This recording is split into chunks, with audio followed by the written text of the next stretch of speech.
nze siina kyamaanyi kyenyeza kunnyonnyola naye naawe ng'osobola okwerabirako ku muntu ali mu kibuga Lira baganda baffeno abawangaalira mu kitundu kino abeerira baaniriza omukulembeze wakati mu ssanyu eringi ennyo nnyini ddala.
Twegattako tuli mu kitundu ekyerira mu kibuga Lira wakati pulezidenti kyayingiddemu olunaku olwaleero nkugambye namungi w'omuntu nnyo.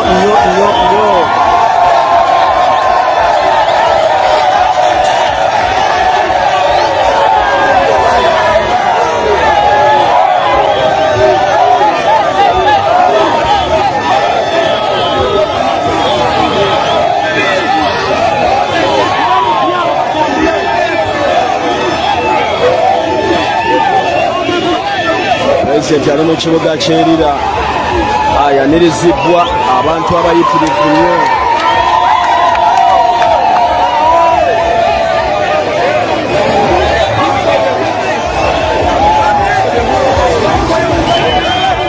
This is what we call natural love. This is what we call natural love or true love. According to the number I'm seeing, I think no one was given a penny. No one was given any single shillings to come and welcome His Excellency Robert Kyagulanyi Ssentamu. No one was transported. No one was put in the bus so that he can come and welcome His Excellency Robert Kyagulanyi Ssentamu. These people, they have come out of willing. They have come out of love. They have come because they need change. They have come because they have hope of change. They have come because they see hope in His Excellency Robert Kyagulanyi Ssentamu as person who can take them to the promised land. I think they have come because they see Kyagulanyi as a person who can stand on his leg and say words that they need to hear and say words that they need to know according to the politics of Uganda, the way it's moving. Kide kyo baganda bange. Si ensonga lwaki abantu bano bazze walogo bawadde ya data so. Walogo bawadde t-shirt. No one was given a t-shirt here. No one was given a t-shirt here. These people, they have come to show love, His Excellency Laba Ensasagge, natural love. Love with no money. Love which is not forced. Love with no t-shirt. No border guy was given fuel.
Tulikwa Obote Avenue.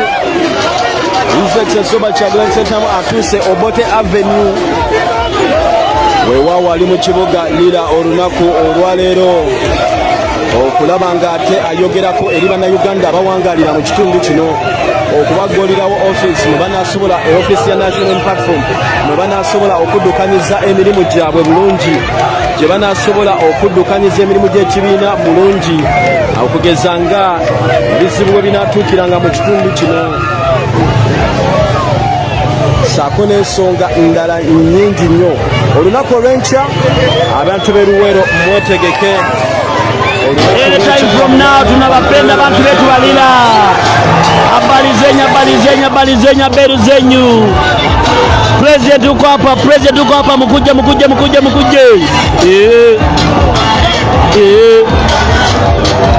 Thank you for following Ghetto TV.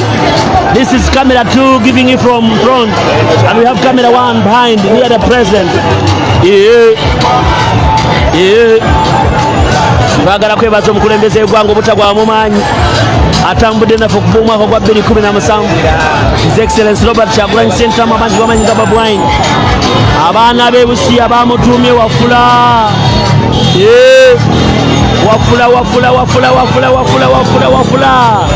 Wafula everywhere. Eastern Uganda bamuyita Wafula.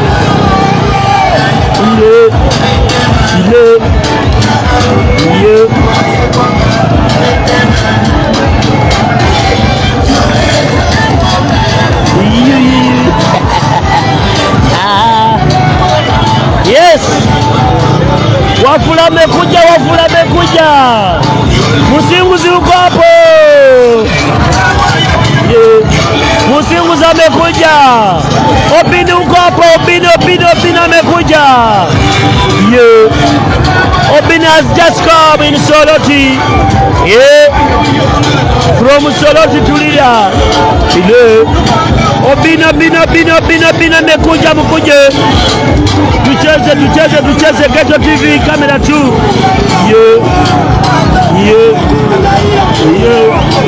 What a dance.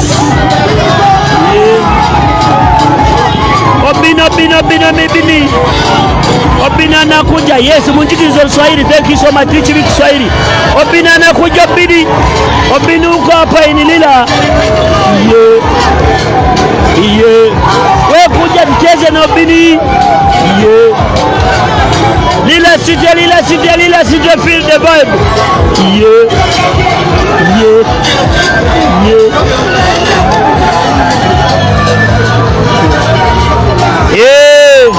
Obini.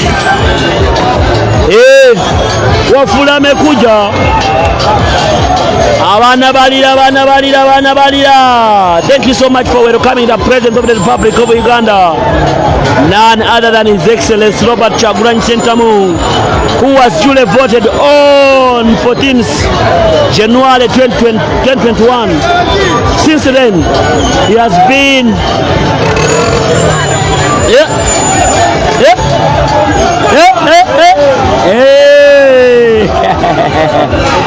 yes. Obini Ukopa. Feel the vibe, Lila City. Yes. Lila City. Security uko tayari hapo. Thank you for watching me. Thank you for watching Ghetto TV. Most of our leaders around here have seen the speak of Kampala. Hajat. Our power. Yes. They are so excited when they look Apakwachi. Apakwachi power tumekuja. Apakwachi anytime from now we are coming. Lila.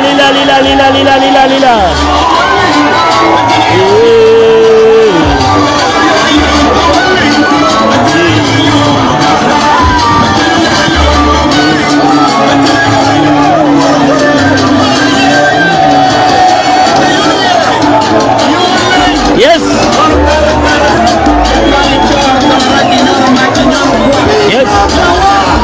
Eno ye Ghetto TV. You're live on camera too. Omusajja yayigiriza omulembe guno amasimu luweje simba kisaddeko.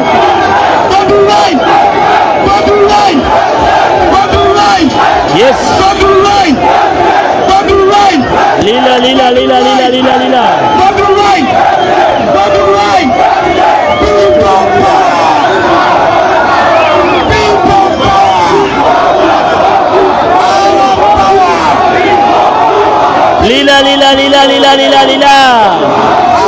Yes.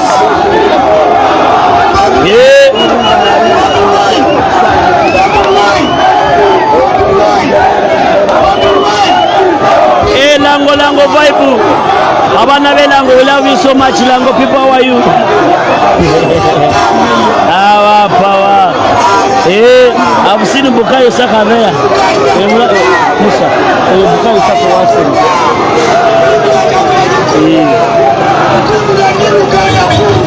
Iba.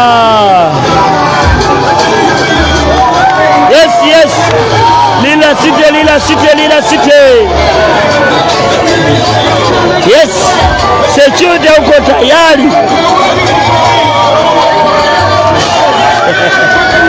Yes. The security is tired. They are watching. Obini.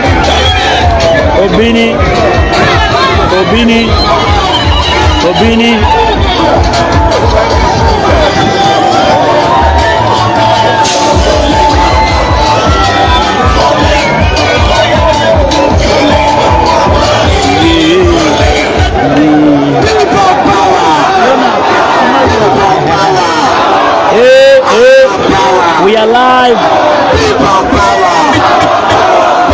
Power.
tebalina gye badda muntu ku muntu.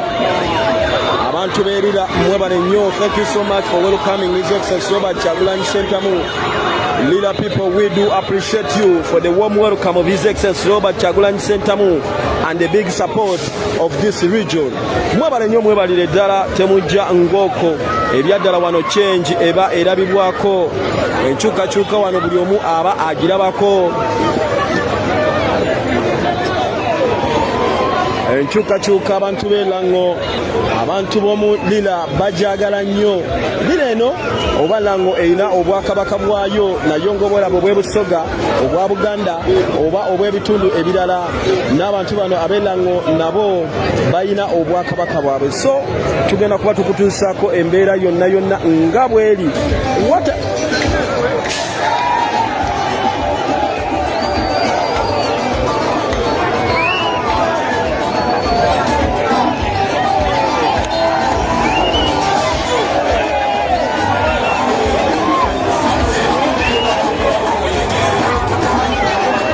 Kino kyekiri ebweru, ayagala okubaba ekiri mu studio munda, osobola okugenda ku Geto TV kuno kwennyini ku kamera tu.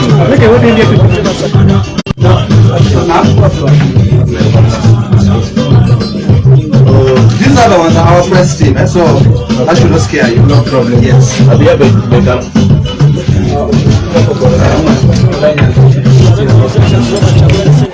Ng'ayogerako eri abantu beerira naye ng'ekiri eno kijjovu abantu bayitirivu nnyo abali wabweru. I cannot zoom naye nga bangi nnyo abamulindiridde ebweru. Batandise okugyayo obulediyo ku masimu gaabwe okulaba nga ate bawulira omukulembeze byayogera.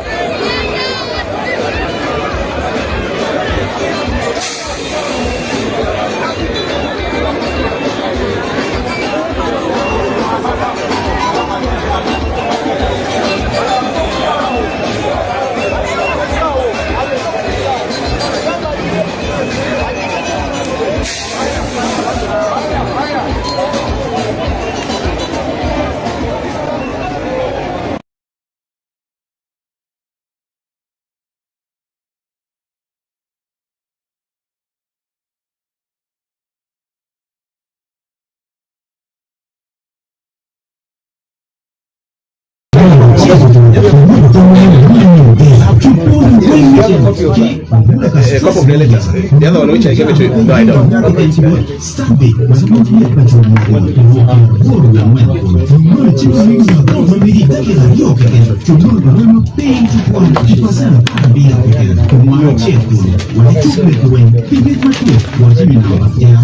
Did you share it with him? Yes. Standing back, taking out for back with Uganda. Dr. Customer, Wakana, Deposit Protection Fund in Uganda, while chilling me on a park, Jimmy,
We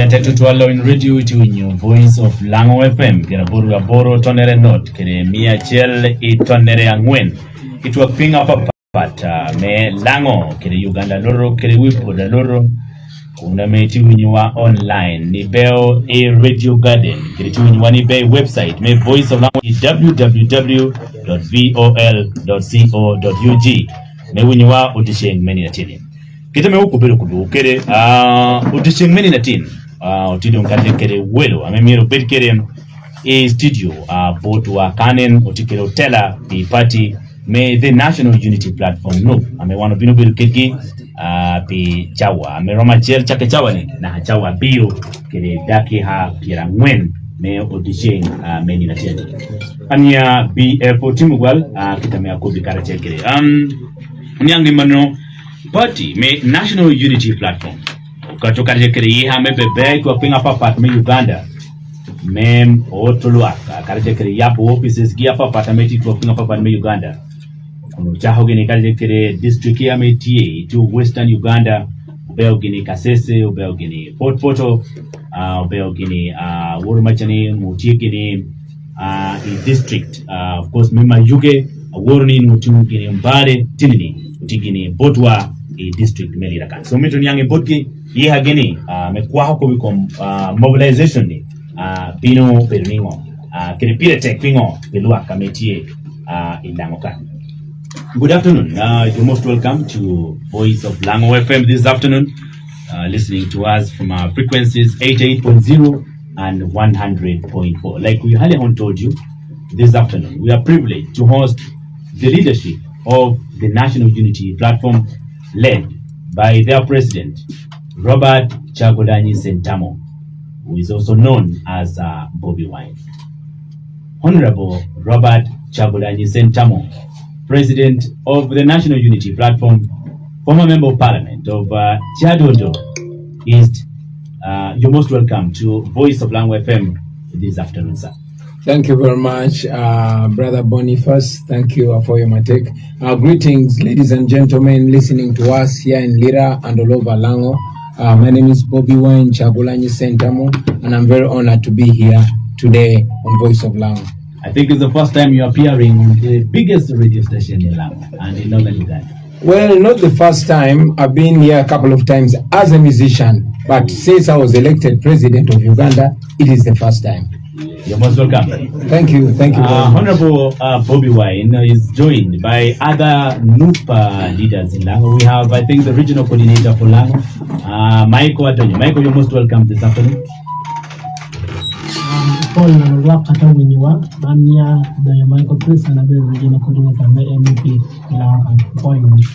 I think we also have the Secretary General for the National Unity Platform for Lango Sub-Region. You're most welcome, sir. Apoyo total BF Mejolowa Karachel Kede Voice of Lango. Apoyo Luak Mela total Pijolo President Kwando Tikan. Apoyo Mateka Adwong Mawa Apoyo total Binani Odicheng Meni Natin the Voice of Lango FM. Apoyo management me Voice of Lango Kede Luak Lucha Metio Hokano Iruomu Lucha Popat. Apoyo BF. Apoyo Mate. We hati dake hani omi dane da nyutoko abia o Honorable Ochena Bia flag bearer wa eno me moroto come 2025-2026 Ochena Bia 2025-2026 aha. Yes, thank you so much. Upon my take, Luak Duja Metila, and you are young man, the president.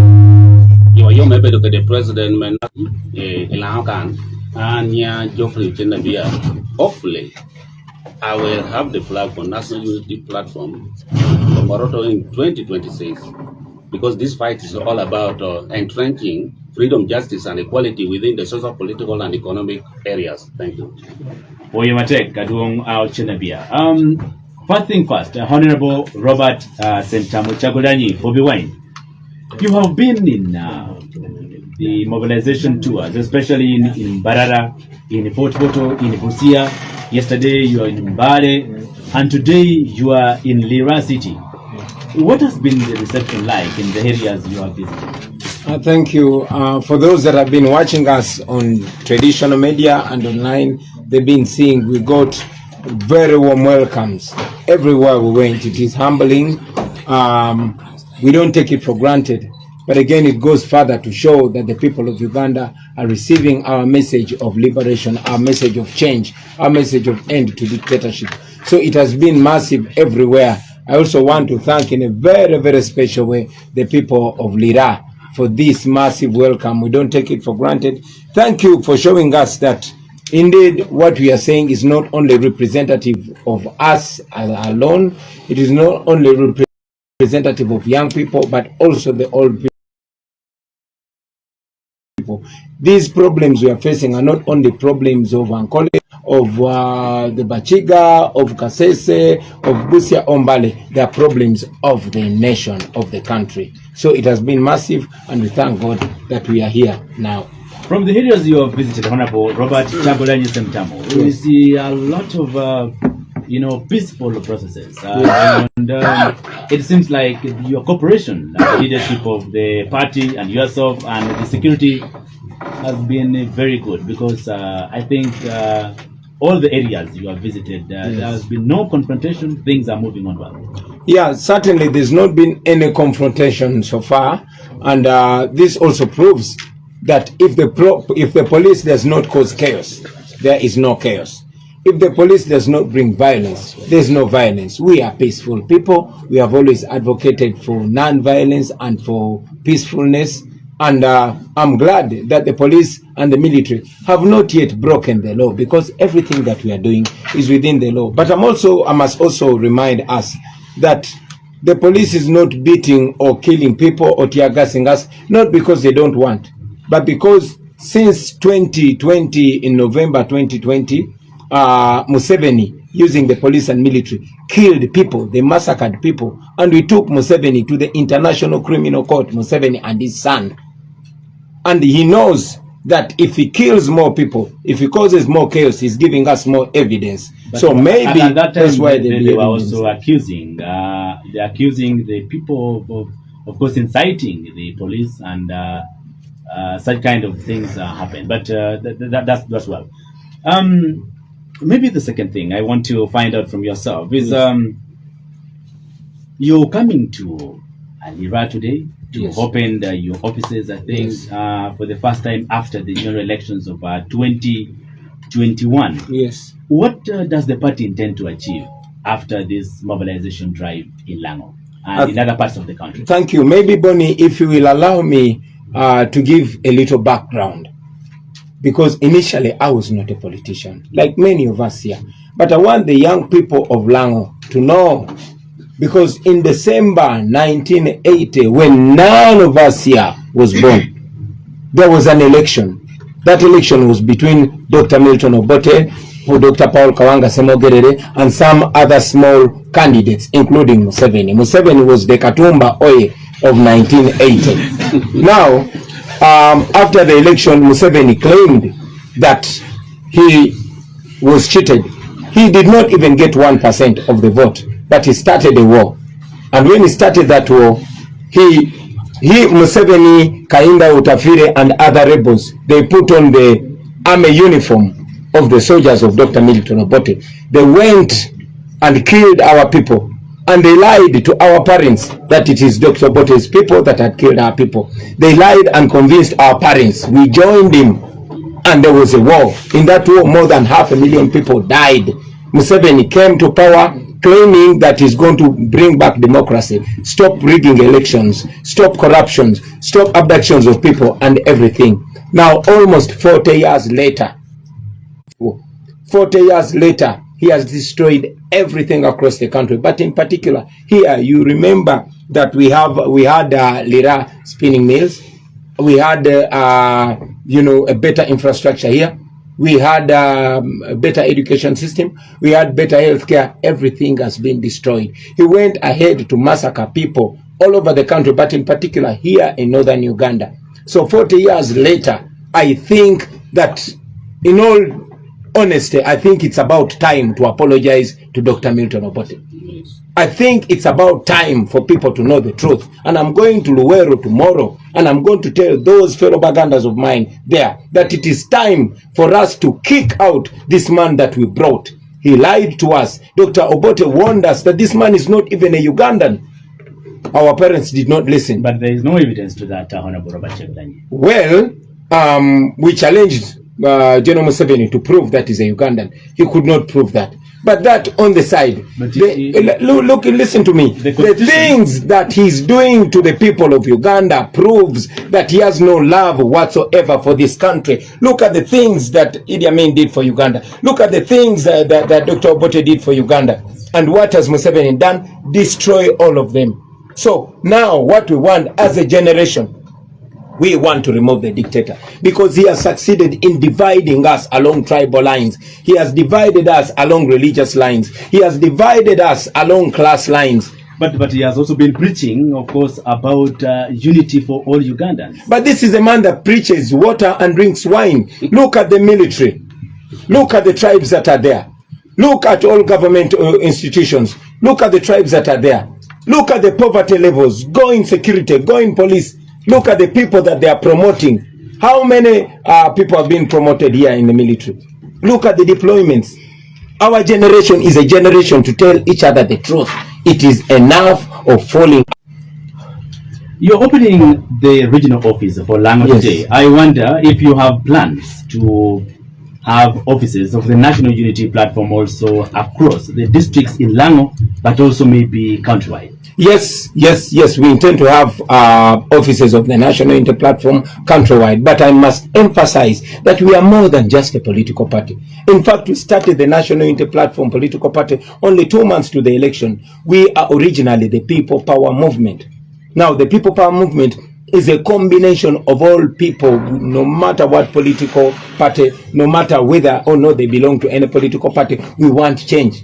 We believe that our pains are the same. We are coming together as a nation. So this tour is not only to open offices, but to galvanize the minds of the people, to wake Ugandans up and to remind them that we have one major duty as a generation, that is to liberate this country and put an end to gun rule so that the will of the people of Uganda can reign supreme.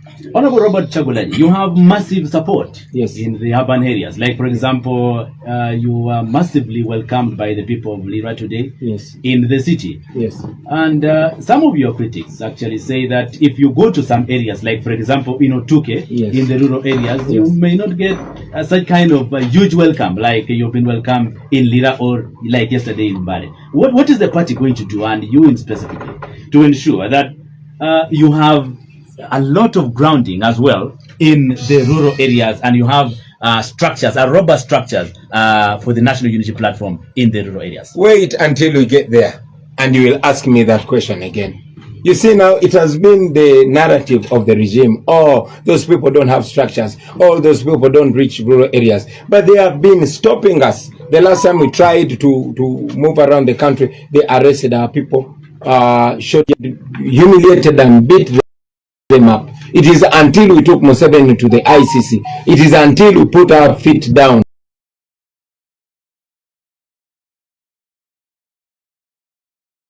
that now we can so far move around. But I know that they are very scared, and they will also try as much as possible to stop us. This is not about the NUP.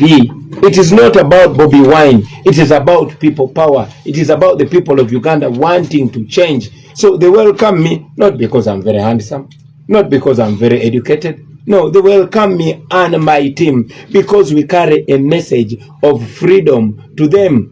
Here in Lira, look at a young small man like Adonyo Michael Christia being respected and being listened to because we carry a message that has been vulgarized by many people. Museveni compromised the people that were respected.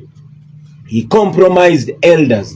He compromised leaders. You will notice that he went ahead to compromise even the leaders of political parties. He bought UPC. He bought DP. he compromised Norbert Mao. Now he's buying FDC. So Ugandans, we are on our own. We are orphans. That is why we are holding hands across the country, and we are saying we are putting an end to this nonsense. Yeah, Honorable Robert Chagulanyi, in the rural areas, like in the 2021 general elections, we had actually even very few candidates of the National Unity Platform holding your flag. Yes. Do you have plans to really ensure that, like for example in Lamu, you have 5 district councillors, you don't have a single member of parliament, you don't have a single LC5 chairperson. What is the party going to do to ensure you have many candidates holding your flag in the 2026 election as you do the drive? First and foremost, I want to tell you that we are not looking at 2026. Don't push us to 2026. We are looking at now. We want to remove Museveni now. But there is a roadmap for the election. You a person. We are not doing our things according to the Abakama. The Abakama is an extension of Museveni. But you believe in the rule of law. Rule of law. That's why we are here. Museveni is illegally president.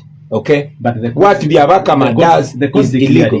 The court declared him as the court declared him the president of the Republic of Uganda. Oh yes, But do you know that Justice Kisache was forced to resign because she delivered a dissenting judgment?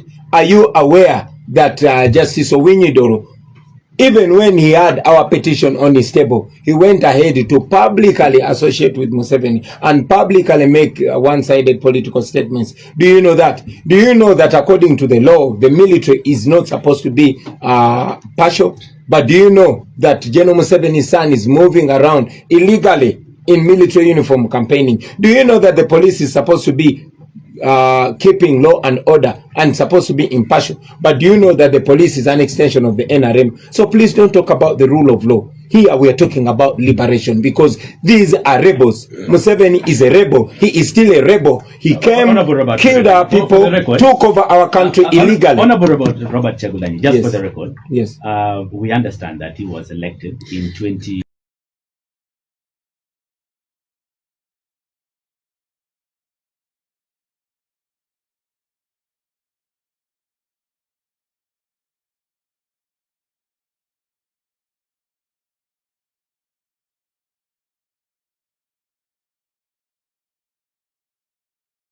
Elections. The Supreme Court agreed that even if there were some few irregularities, they were not substantial to overturn those elections.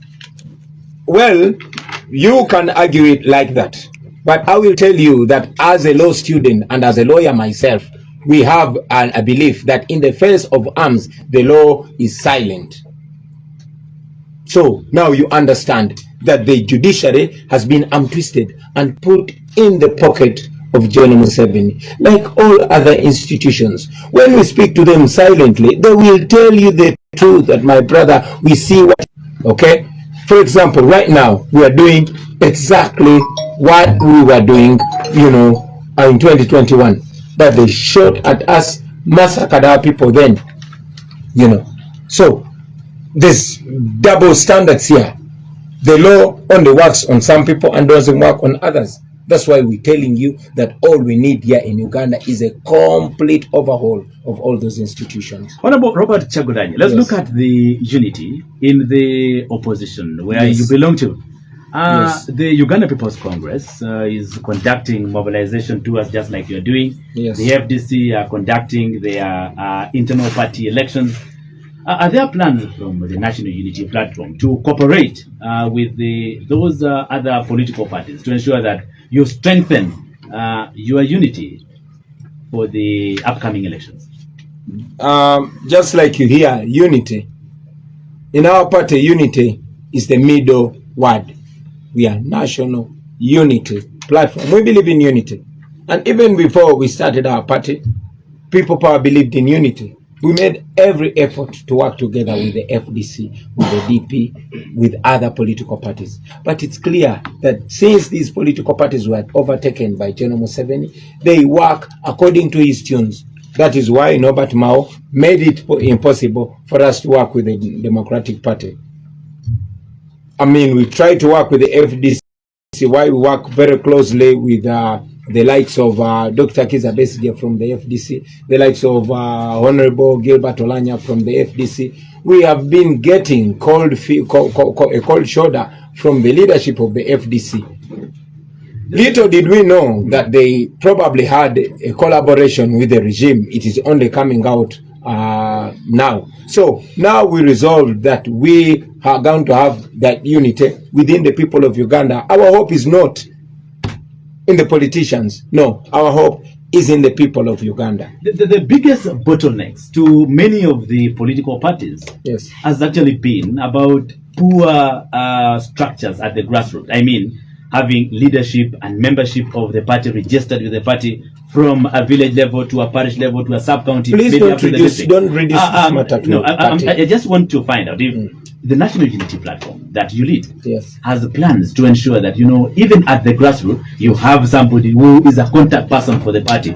So that, when you are doing mobilization, you have a robust structure and network, just like other political parties do. Thank you very much. We definitely have a robust leadership up to village level, and we're still working on it. But like I requested you, I don't want to reduce this mission to just a political party.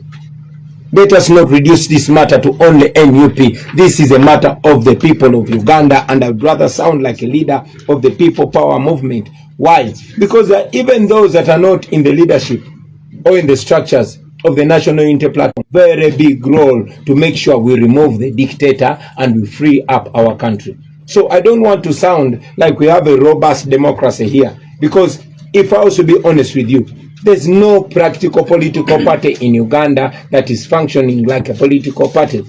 It all that this happens at the mercy of General Museveni, and it shouldn't be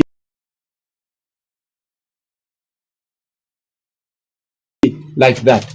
Okay, we shouldn't be moving at the mercy of the oppressor that we're trying to free from. So for us, we go ahead to connect with people, whether they are in the leadership of our party or they are not, for as long as somebody wants change. And let me also say this, that our message has always been that anybody whose words and actions are helping to bring the fall of Museveni very quickly, that person is a friend, even if they are not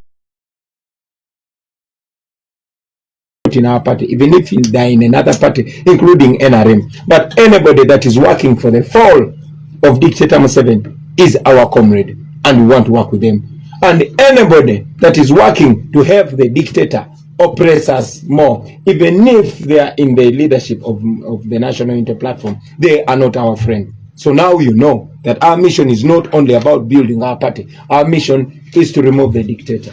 Thank you very much, Honorable Robert Chegule. Let's take a quick break and then we'll return shortly.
voice of Lango FM. Mania BF Timubal, Otio Kanja Karachekere President, may the National Unity Platform, Robert Chagulanyi Sentamu, may Joapol, Negrini, may Bobi Wine, Nenobedo, President of the National Unity Platform, Vedak, I remember Parliament Achon, may Chadondo East Constituency.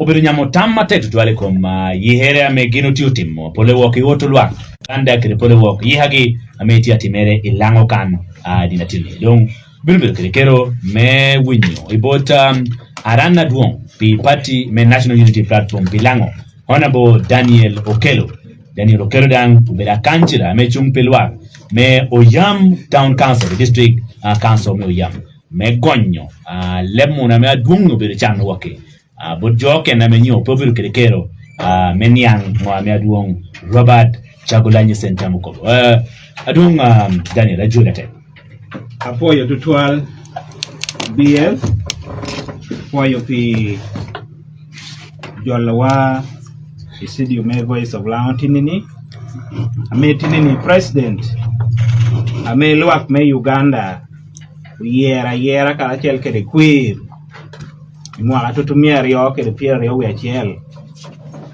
ento electoral commission de quero ti tag make twal lunien na ye robedo president me Uganda e karamen bin kan dwe mea para chiel me mwa hokaro pi dwoko poch bolao pi me ye kwe yo mo ga chungi pemiro don bilao ubin ukwero ko ento tindini enti kan ata monil wag melao ami winge no ameno bedo kopo keda penyogo ame moderator obedo penye karachiel kede ame kwa hokop me tela me Uganda president unyuto ko wuni winyo no president nye Robert Chagulanyi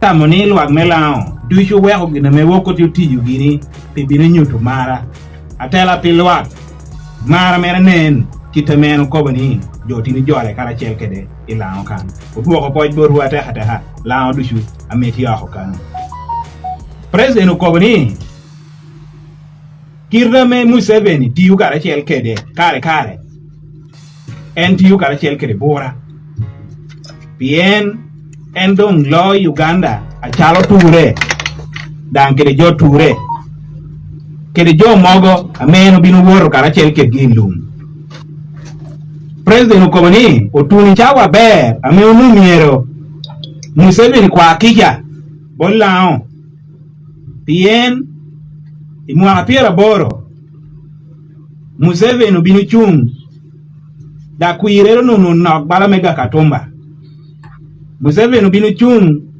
te por ko kuirero pe otunu na kapasenda chiel ikarame Museveni por kuira dang yoni pedang inu kui endo por binu wor ko elum te wot lwen ikom gamento borre kun maolo titek kame onu ko bani mono jo worlum kuire no nu perom mena ko bani worlum borre obinu ko bi Uganda ni Museveni ena jote tukuke no Museveni pe obero na ha dana me Uganda bolere de ko bani gina nyurope tie president Bobi Wine de ko bani karame ko bi Museveni ko mut no ame nyurni ene ber dana me Uganda nu tutelo yo ko pieno borro bi ko be jore ko ni dana ne windi ne pe du won kede dana ko bani ne tie doke e wod ruwe yo loak e wod luere de ko bani kaname no bi no wor ja ko bes meri e ko bani utuni chawa be no chualo uni twinyane hen ame obi no bolo loak ne Uganda piendo do betia mite itua ping ne Uganda duchu dangeno ko bani kanane wor ye duch e wor ma yuge e wor mbala na tunga Museveni ge mara meti kome duonga te kapelare dongeno binu ilao kan neno mara chelli potie kan en ko bani Museveni kar me wori lum ame luak me laun du chuni nia be ka enda ta fire general ko bani be general me kare gicha woro bushenyi te mokatir ni gino no rugo gini bo amon te bino lwenyi komo te dero ka lwenyi komo te dero te duogo te bino kobo ni monyu borre na tiene ko joni piena teni en na tieni ka to ko ka kar me rom president okobo ni e kudi tim a Museveni ni uchar jamma me borre yamo kelo duj dado petie un luak me la mo un cha denere kom spinning mill ame chani dong pe mo un cha deni kom starch factory mo un cha deni kom ginaries ame o cha ko duj da lobo ni enen bero gammo te miyo ko bodjo yo amani chani o miyo nywale me Uganda tikere peka duonga pelare apun jameni o bero jammi ameri kelo ti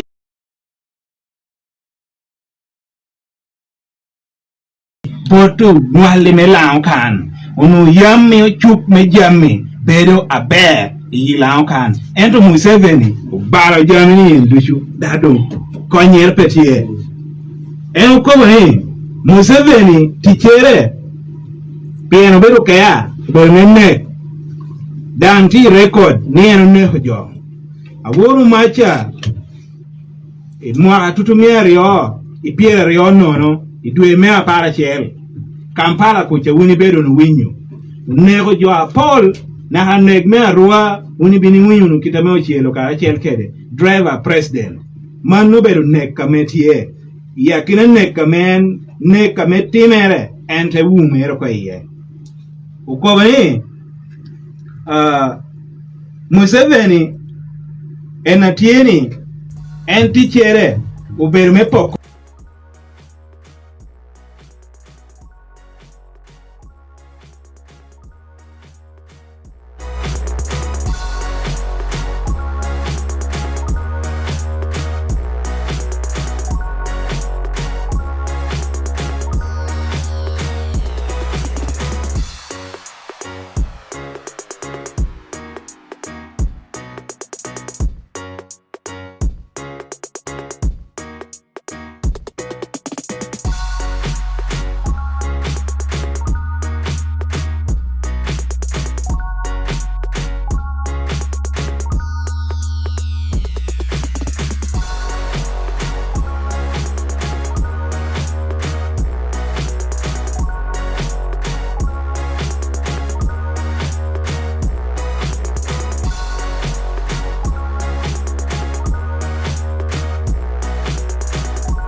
Uganda obey mabe yende kwaewa kache giri kwaewa. Oyo mateka ona bo. Je ara foy mateka omigina gina pere tek lo area one of duchu wati under People's Power movement to see that change is brought to our country. God bless you. Oyo mateka ona bo kilbakanya. Honorable President Robert Chagulanyi. Yes, we're running short of time. We're left with Sure. about 15 minutes.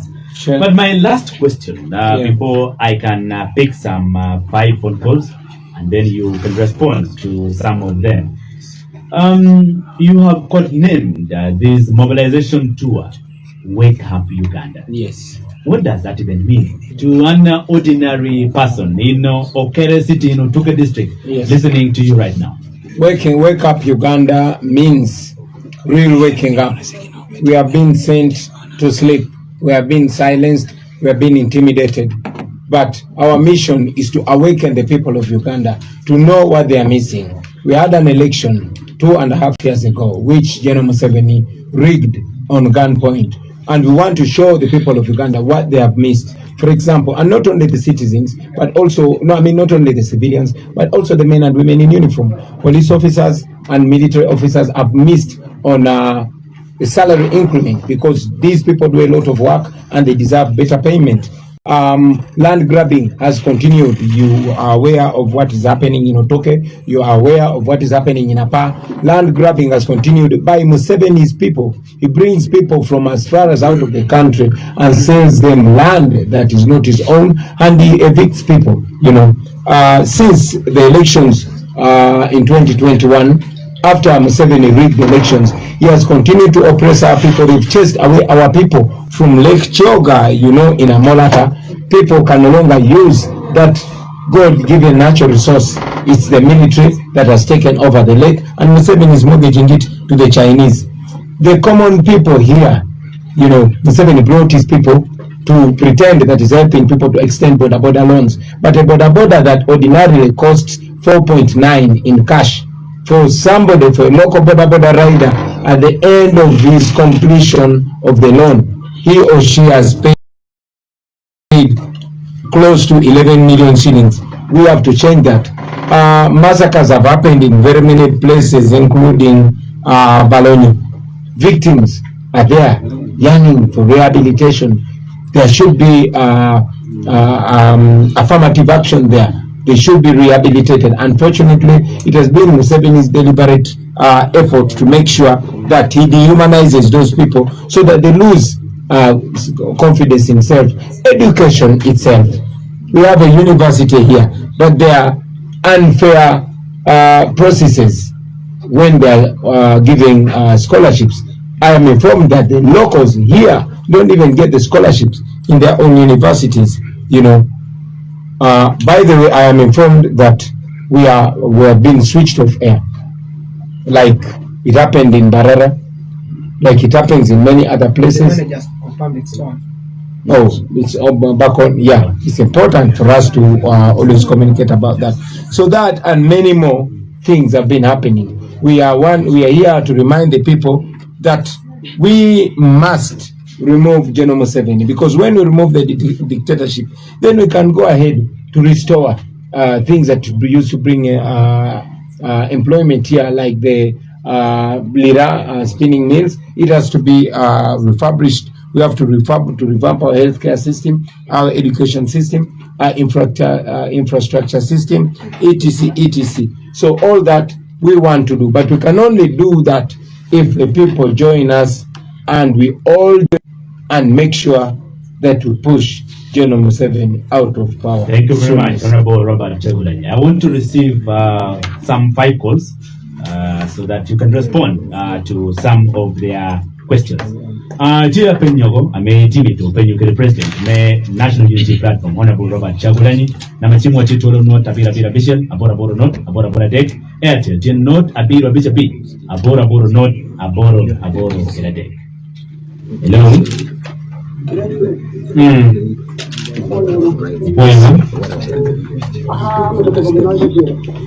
Dake Hachel. One of the president met to now can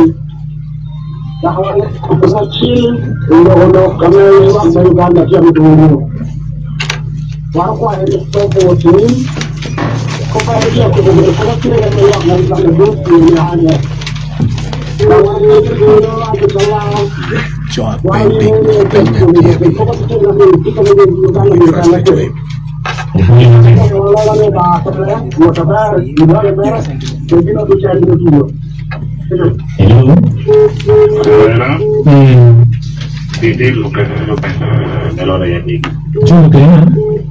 Sì, lo proprio Benson. Yes, Benson. Memoria di Uganda. Io stavo vedendo come per io Uganda già ne sei compatenti. Come compatenti. And even what I was trying to get them is to work hard so that we remove the difficulty, whatever the difficulty in this country. He is telling the truth, and I like him so much. And he is the only opposition in this country. Others are just like the opposition, but they are not the real opposition. Thank you very much.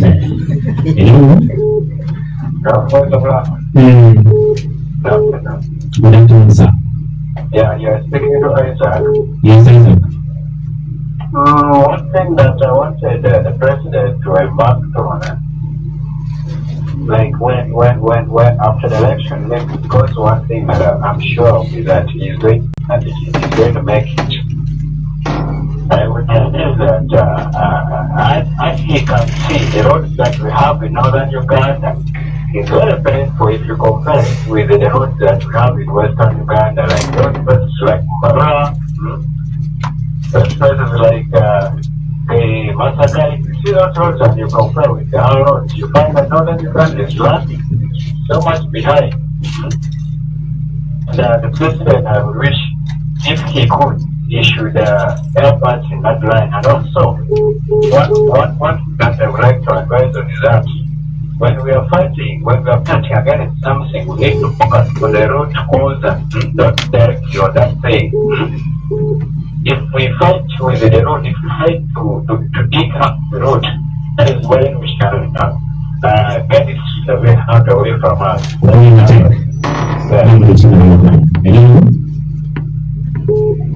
Hello? Manuel Romero. Now, I don't think that was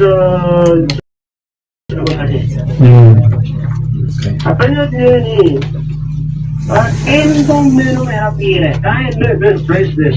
The jump ahead for one of them, Milwaukee. Kirango, I am not for Uganda. Yeah, Libero, area Muchan. Yeah, I know the government made up. Would be a joy, it's a second one to perform to Uganda and all your You're 1 million, Copen on now we are a problem. Copen on the baby. Yes, any. Opinion just 5.2, 5.1.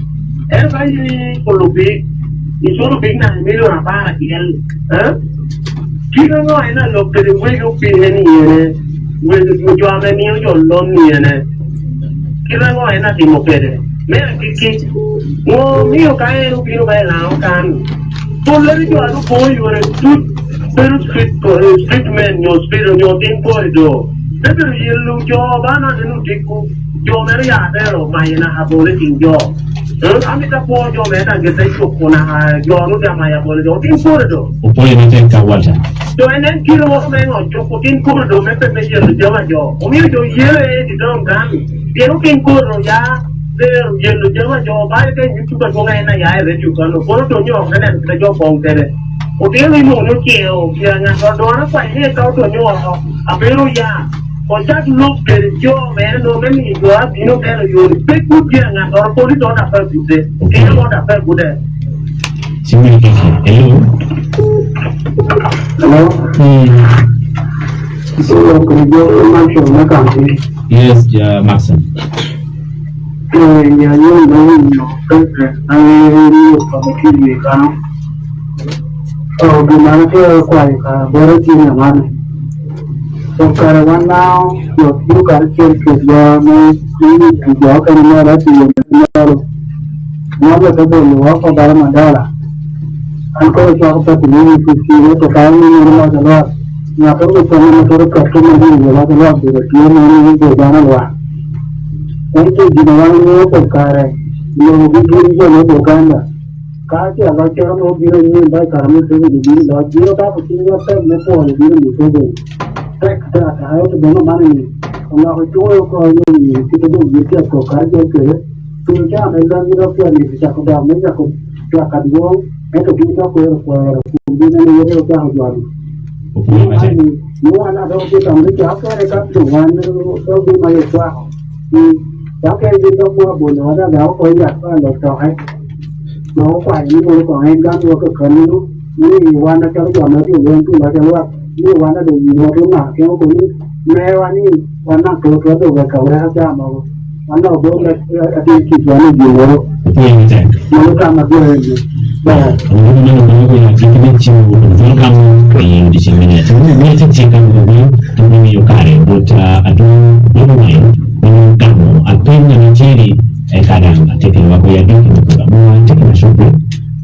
respond to some of the compliments, but also some of the questions that have been asked by the listeners.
Honorable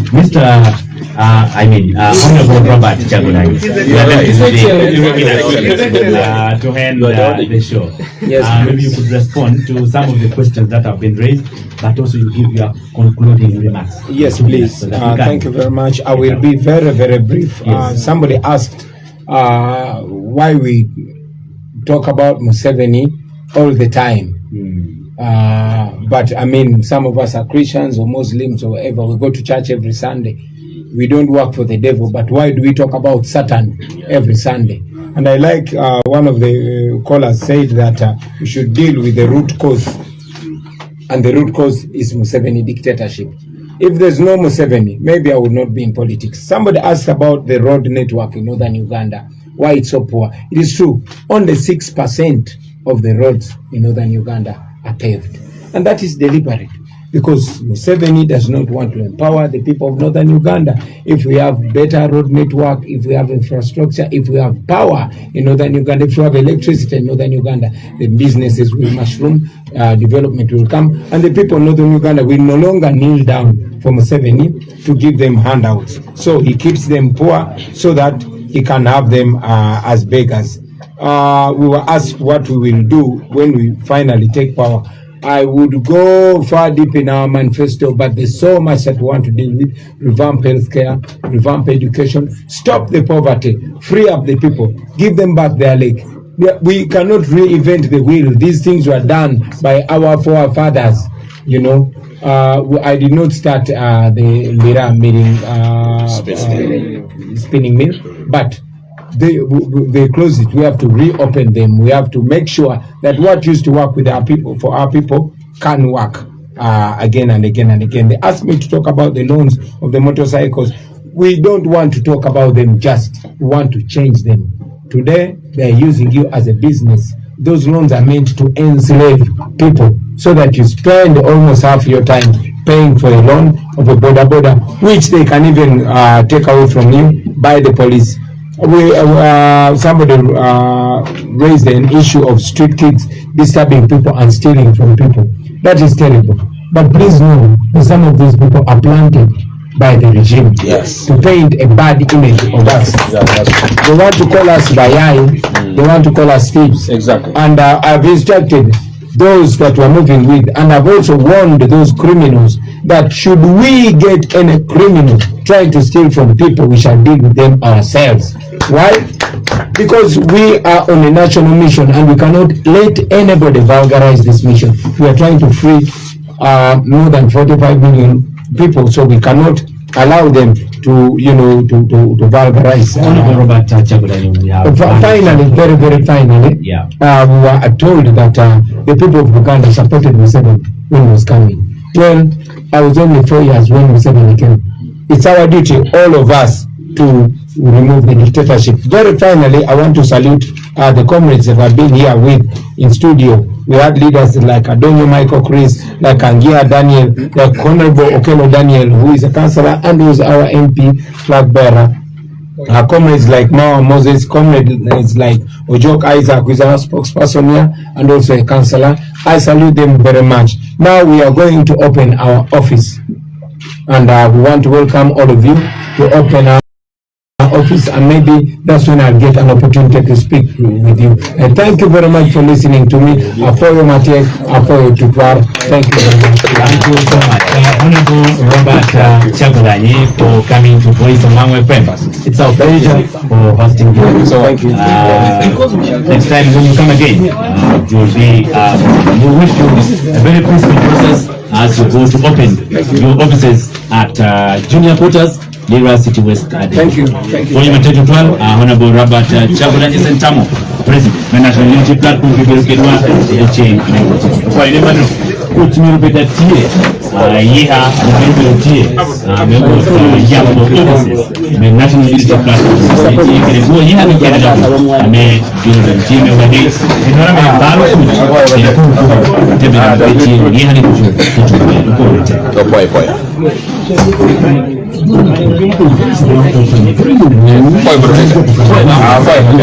Yeah, that's getting good.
of us.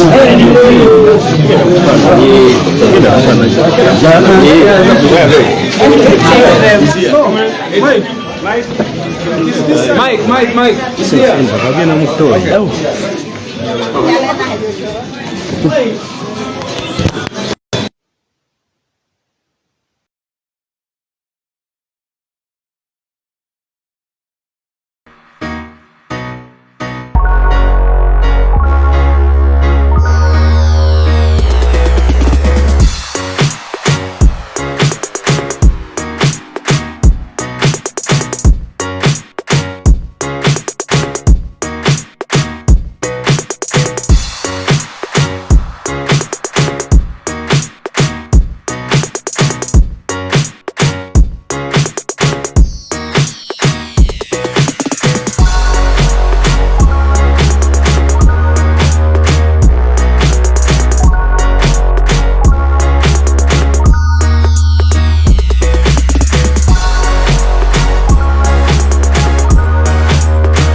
We'll be back from the studios there at Sinise General Lango FM. We are done with the program.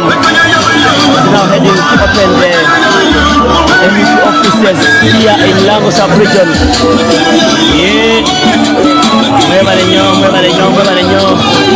We'll be back from the program. It has been a hot show. My Lord, we got a president like a gift Ugandan. Go back to camera one and see the president. Ronald is taking you through.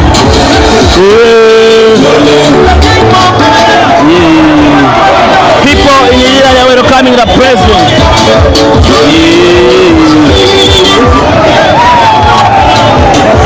They were awaiting him.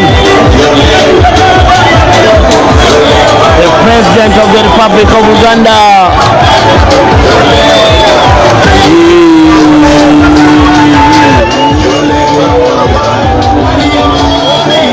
The roads are closed because of His Excellency Robert Entambula. We are on Kwania Road. I told you this was common in us for UPC, but you can see the vibe.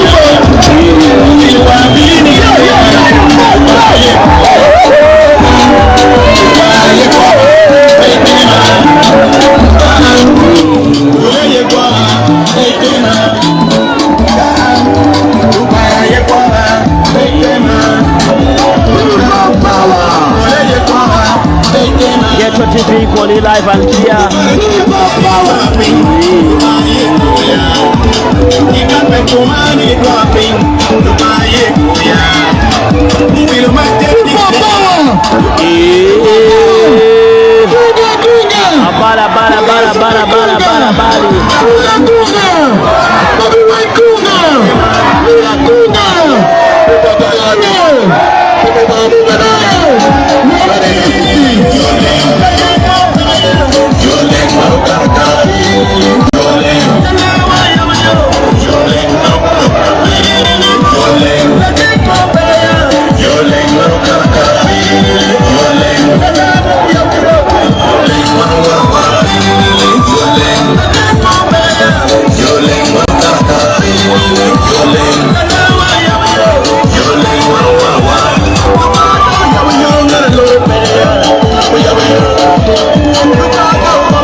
Our power here in Arua City. It was a powerful speech from the president.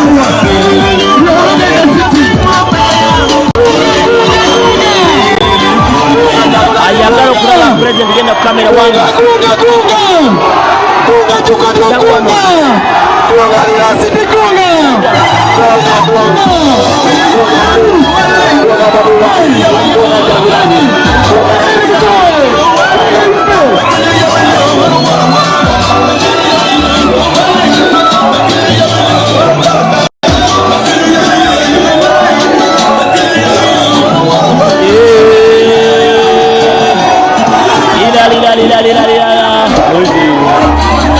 The police and the DPDF webali balabekigenda maaso.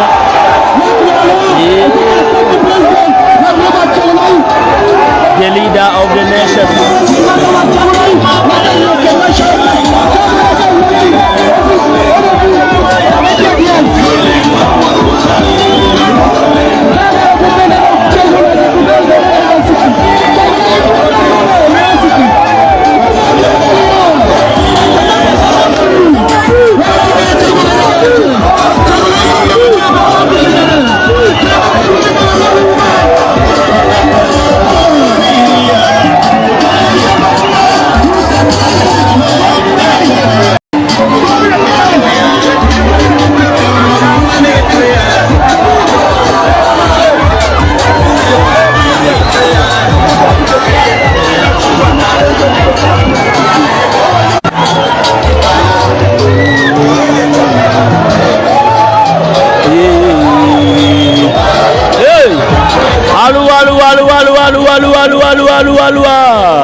The Republic of Uganda.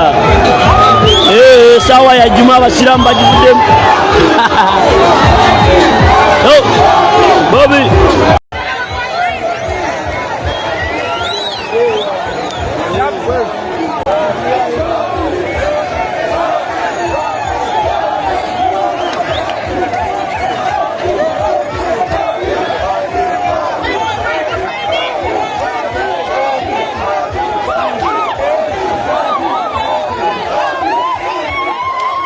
Ekibuga bwe kikwatiriza na munju w'omuntu muganda wange okuva ebule n'ebweya.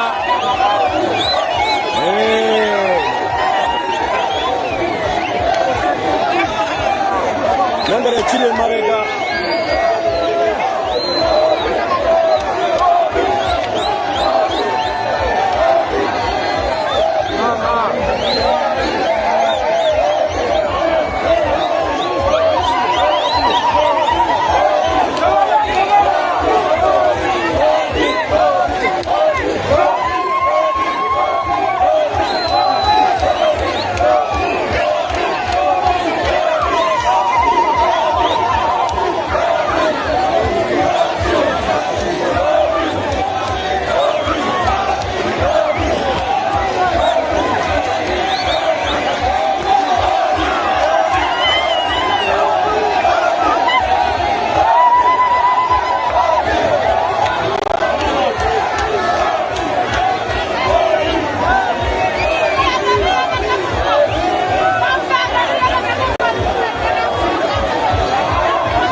boogera abakyala abakulu.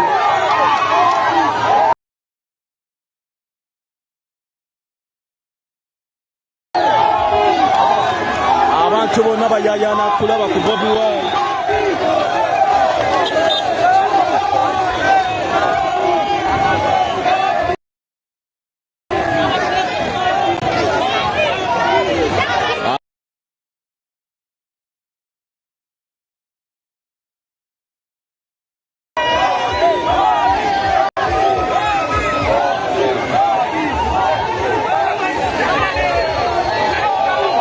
Aberuwero temuswaza olunaku lwa nkya.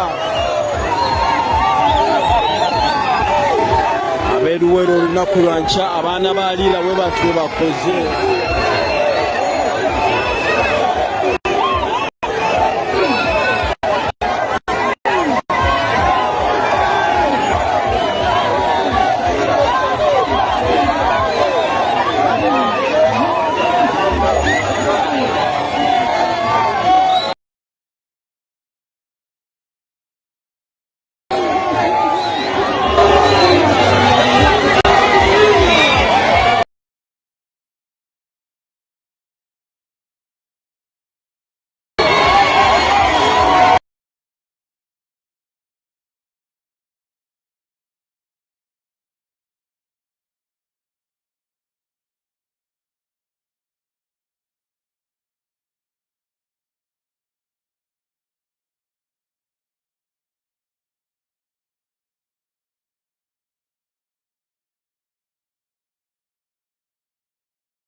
Mwebale nnyo mwebalire ddala kwaniriza kulembeze mu kitundu kino wanava kwogerako ebiro bye gemanyigwanga Lango FM.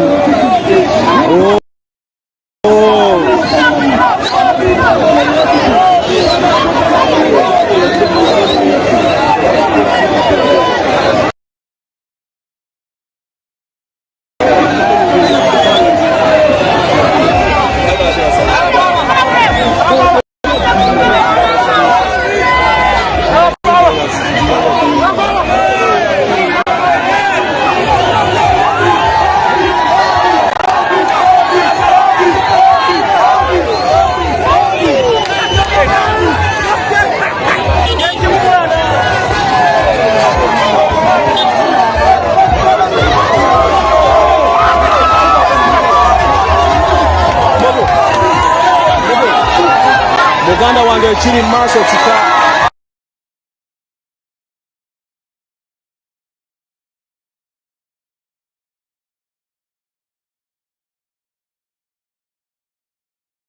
Mbale, we thought that is the last biggest rally. Then we are here, we also cannot tell which is which. Bonna bangi, abantu bangi nnyo. Mwebale nnyo abantu b'e Lira okwaniriza His Excellency Kyagulanyi Ssentamu wakati musanyu w'eriti.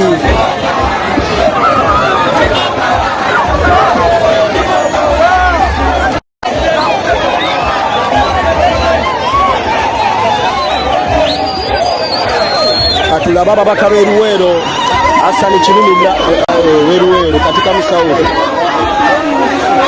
kyeyune kati abengeri gye mugenda okutegekamu Luweero.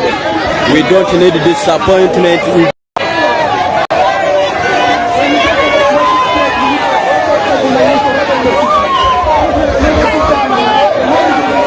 Njagala abantu akakadde kalamba Luweero muleke tusaanikireko ekibuga ky'eruweero. Emirimu gisanyalale mu Luweero, ebyentambula bisanyalale olunaku lwa nkya. Naye ng'olwaleero His Excellency Kyagulanyi Ssentamu alirira bwe kiti ekibuga Lira bwe kifaananye namuntu w'omuntu okuva e Bule n'Ebweya oba bakyogera batya mu Lulango. Bannange naali kyogedde.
nkugambye mu maaso wali abantu wa bayita kati mu poliisi munda tobanyumiza ebyo bayita mu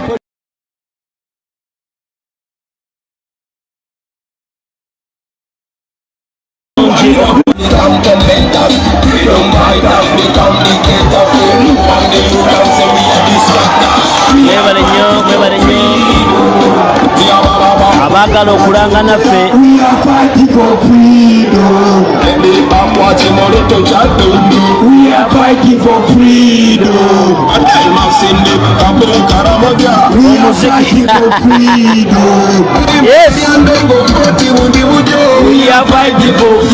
ekiri mu maaso twagala kwebaza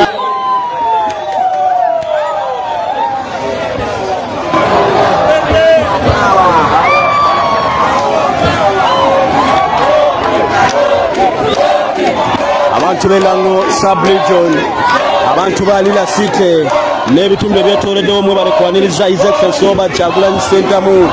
Award 4. Thank you so much. You have really welcomed His Excellency Robert Kyagulanyi Ssentamu. You have really shown an interest of liberation. You have really shown a sign of revolution, a sign of liberating ourselves from this regime. Thank you so much, people of Lira.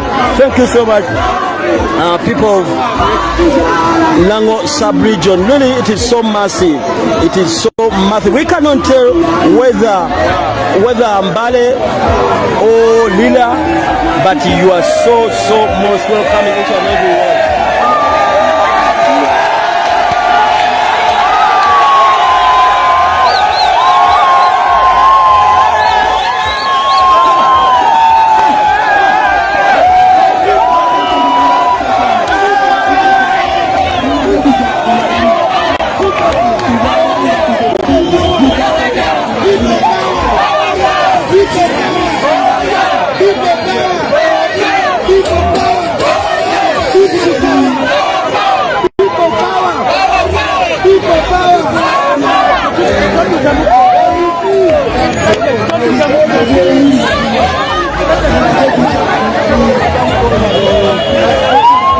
Muganda wange lengera namungi w'omuntu emabega ne maaso ffe kyatubuuseeko dda. This is unlimited love. Abantu really baagala His Excellency Robert Kyagulanyi Ssentamu. These guys, they see hope in Robert Kyagulanyi Ssentamu of liberation, our country, of liberating our country. These people, they are so many. Sina ngeri gye nyinza kibagambamu, naye they have come in very big number. Right now is a calculation. I can say that there are almost 25,000 people here. When you look forward and behind, the total can make up to 30,000 or 25,000 people. Ekyo nsuubira kiba kirungi nnyo naddala mu Lira nga wano, kozi waliwo ate abatavudde ku mirimu ng'oba bedda batusiibulirako ku streeti ku mirimu gyabwe ne basigalayo, naye nabo ng'olaba basanyufu nnyo, baagala enkyukakyuka. Robert Kyagulanyi Ssentamu bwekyatandika kutalaga ggwanga lino Uganda.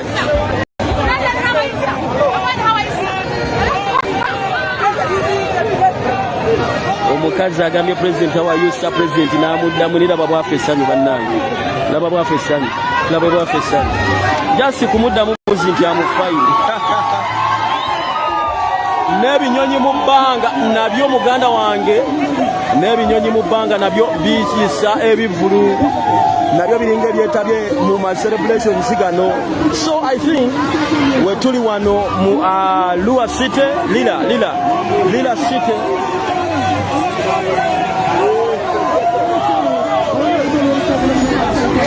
N'ebingira nabyo biguddemu nabe baganda bange nabyo bisanyuse. Nyange bingira but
Kyenyiza okumulira muganda wange abantu bangi nnyo emabega ne maaso nnyo.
Aberuwero olunaku lwankya okwanira His Excellency Robert Kyagulanyi Ssentamu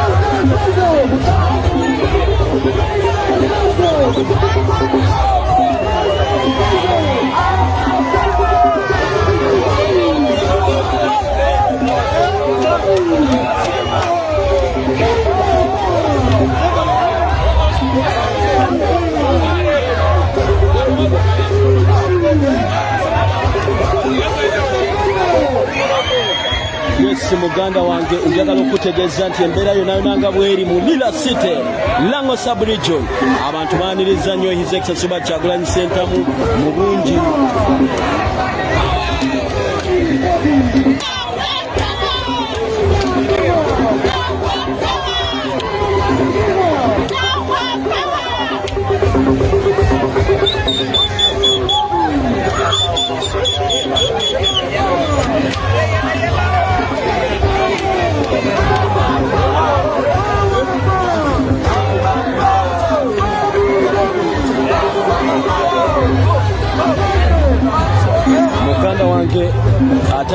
yakatwegattako President ali mu Lango Sub-region ali mu bitundu mu kibuga Lira gyali mu kutambula mu nteekateeka z'ekibiina okulaba nga bongera okunyweza emirandira gy'ekibiina okuggulawo ofiisi mu bifo eby'enjawulo okwogerako n'abakulembeze b'ebitundu bino engeri gye batambuzaamu emirimu gyabwe okubuuza abatuuze naddala abaabalonda mu bitundu bino oba ddala abantu be baalonda omuli bakansala ababaka n'abantu abalala emirimu bagikola bulungi be baboosi baabwe oba be baboosi baabwe kyentegeeza be baalonda bakansala ne ba MP ne basentebe be baboosi be bali oba bakozi babali so zezimu ku nsonga president zagenda ng'anyweza saako n'okwogera ku nsonga ez'enkyukakyuka ey'emirembe mu ggwanga lyattu lino Uganda.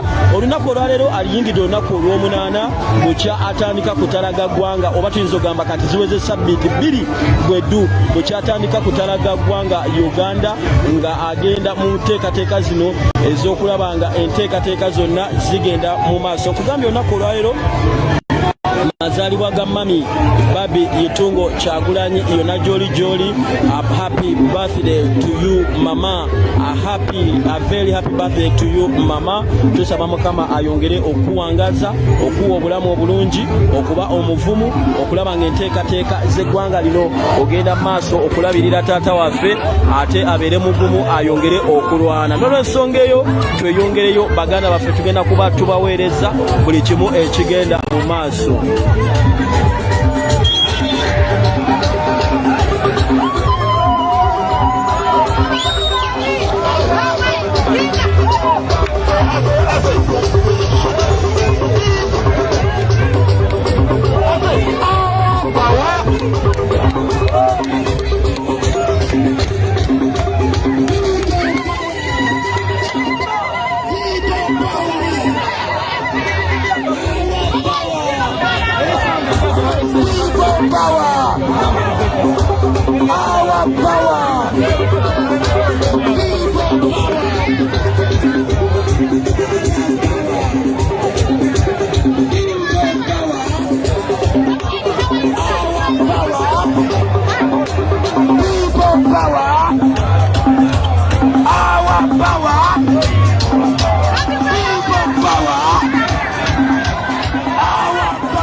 Chate muswaza baganda bange mutimbe ebitooke tutandikira bwayise mutaawo awo wona president ajja kuyitawo nga ababubirako kawempe matugga bombo kalule awo wona president ajja kuyitawo nga ababubirako neddala awo abe wange kalule awo ku stage kalule banange bantu bange mu kibeere munyo temunswaza president wamunyonyola ddawo nti yasinga abantu beruwero kalule ku stage awo wenzalibwa banange muteeketeeke musimbe ebitooke temunswaza namugamba da president abantu beruwero bazibu nnyo be basinga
Happy birthday to you, my love.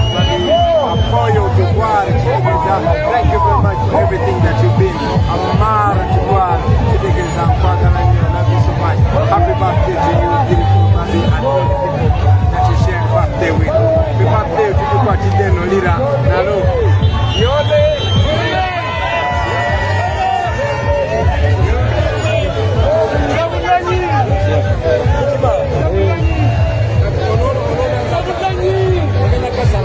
Katikati. Nenda kwa Juma Kasala limodo.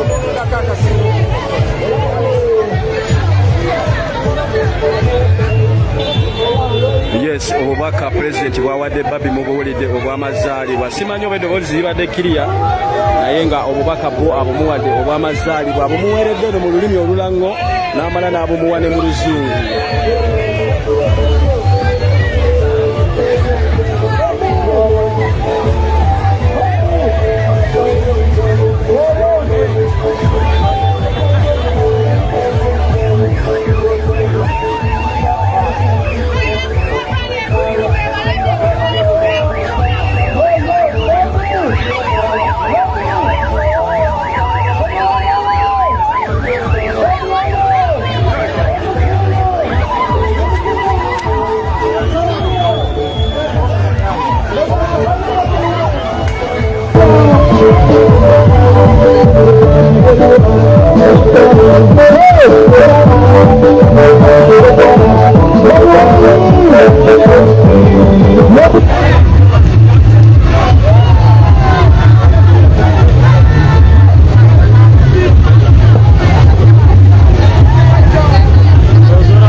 Eat it, eat. I was asking for you and for you now you are.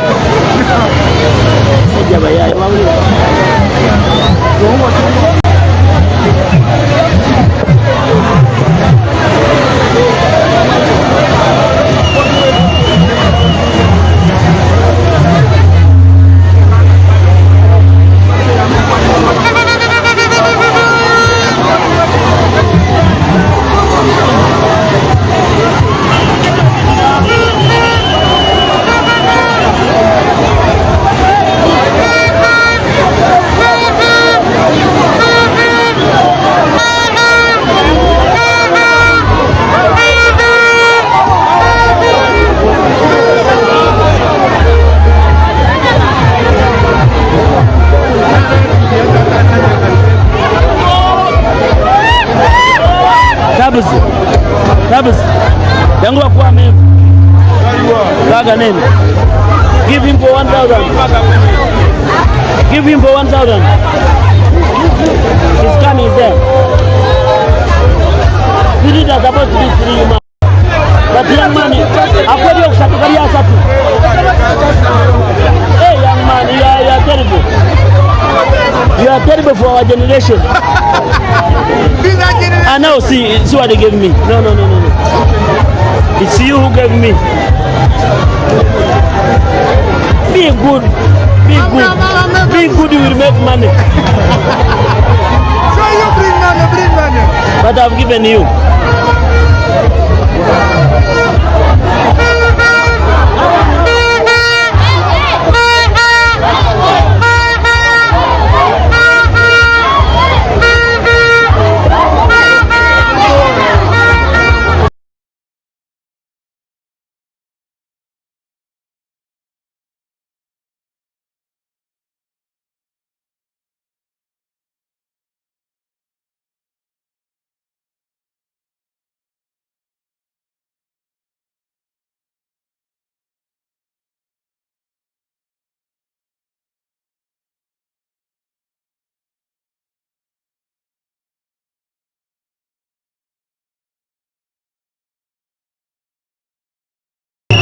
Oh my God, I just love the way we handle things in Robert Dobo style. I just love the way people power does things.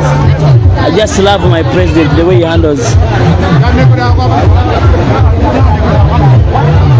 This is Ghetto TV Camera 2. We are live and clear, live in Lila. I want to salute all the foot soldiers for the good work you've done ever and ever. Thank you for standing with the Ugandans. Thank you for standing with the President of the Republic of Uganda. Lila, we are still moving to the venue. We have changed so far 3 places. So I don't know where we are heading now. I don't know where we are heading. The President has not yet opened the office.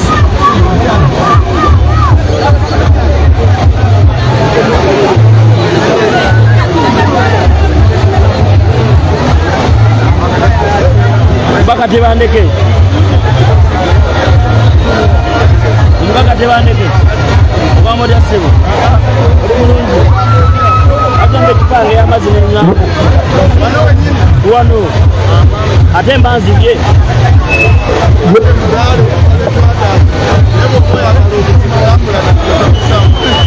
Kale sebo.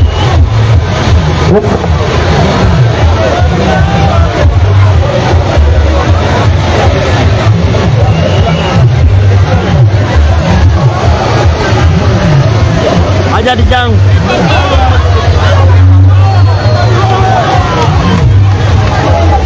Aja dimusa kuang.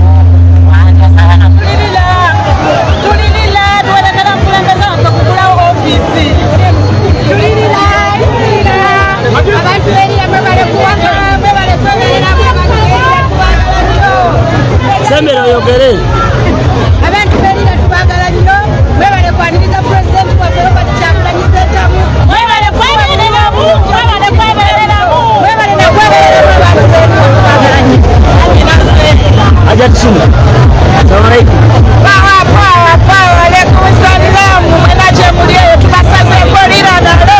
Ekyabeeruweero tubasaba mwesetinge. Abe mubende ate mwembalabula. Tujja mubende tulina okubeera kuli Bobi.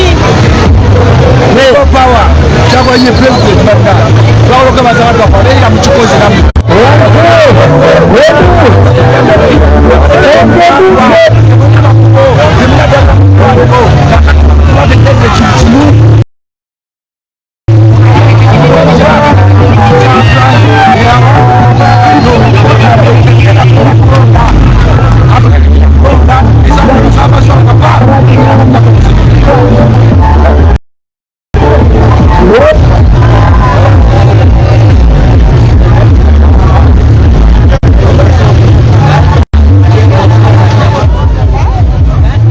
Lila City clear.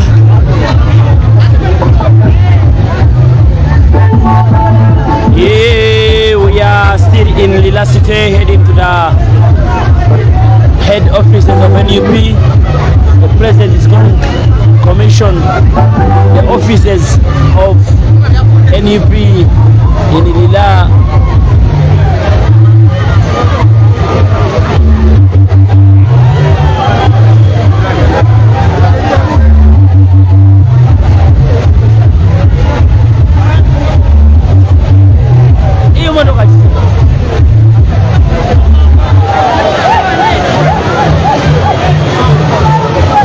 Ghetto TV, calling live and clear. The president is behind on camera one.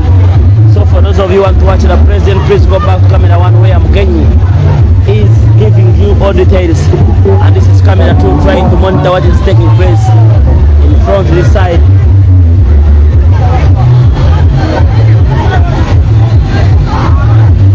Agara kwebaza the medical team mwena Uganda Fesiru Kenya ni team yo. Thank you so much.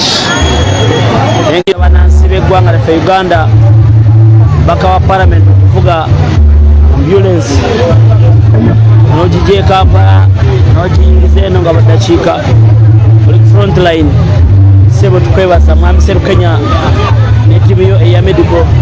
Thank you so much. So bambi de dala otuza kalemi.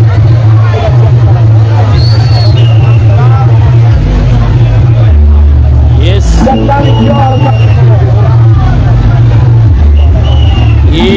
Bananga masana kocha.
The people's president is here with you in Lila City. Yeah, that's how they make us move. That's how they make us move all. You can't imagine how many kilometers have we walked with people since we entered Lila. Since we entered Lila, we are still moving with the people.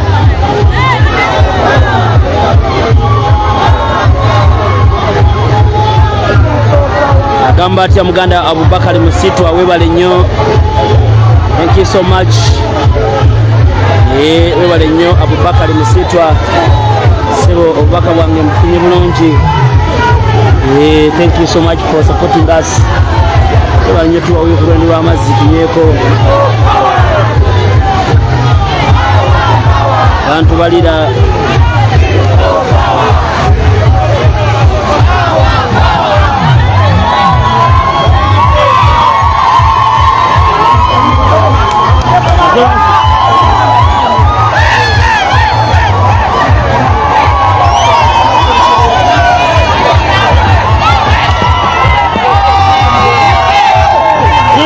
Muremi dakika ebumbukeo Roni kwata mukatono mbuke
Mzee moro enate handle ngoba jamini mzee moro wi ma mzee moro mo kubera kubera kubera ma mzee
Stop me, I'm done. Stand here.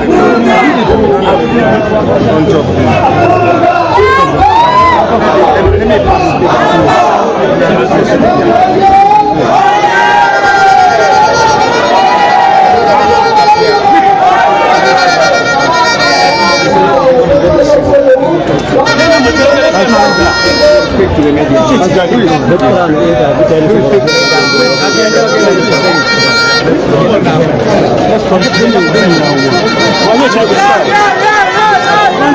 mobilizing abaganda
I don't care, man.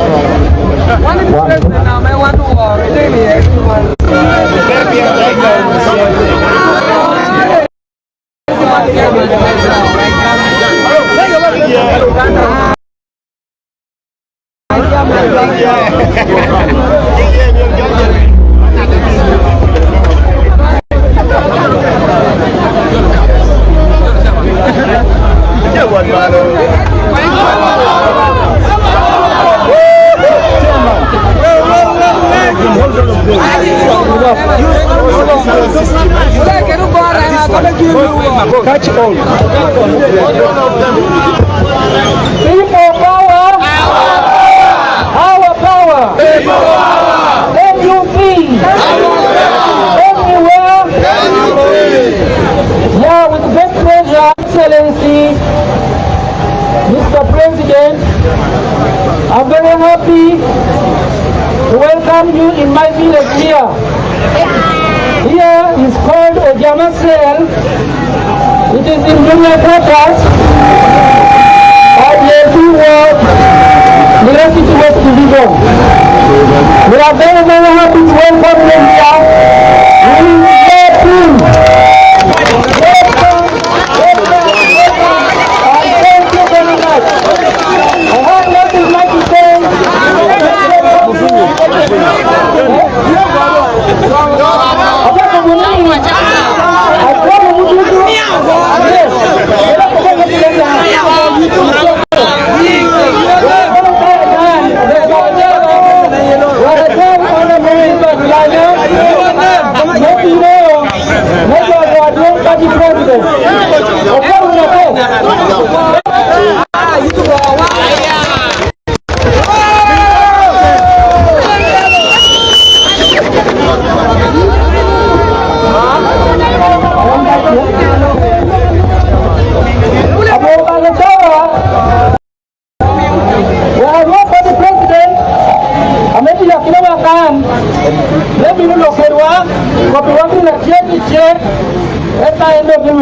Na kweli unataka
Thank you, Mr. Chairman. People power. Our power. MUP. Everywhere. Oh my God. The people of Lira. First of all, I will say the Bambang.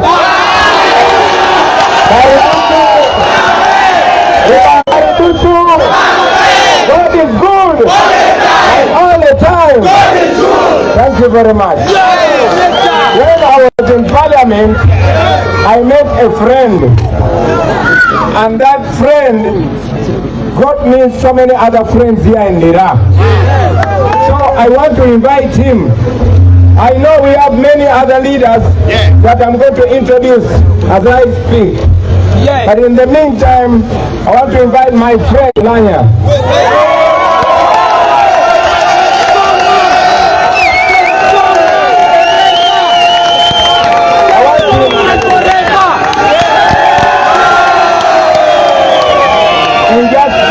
In just 1 minute, please speak to the people and I'll speak to them later.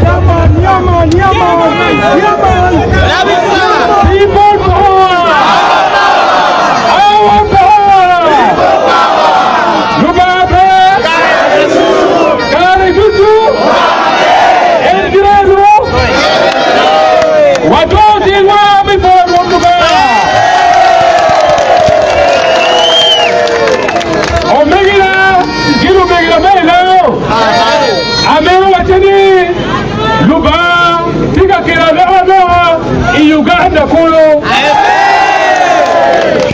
Igiri itaonini wanao kima pati NRM itika wakikwe nino kima Northern Uganda.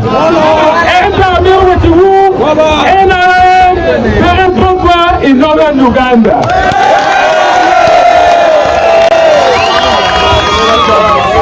Igiri President Yoweri Museveni itaoni ngome kitika miro timune tika mitini ebi weutea iweri itimune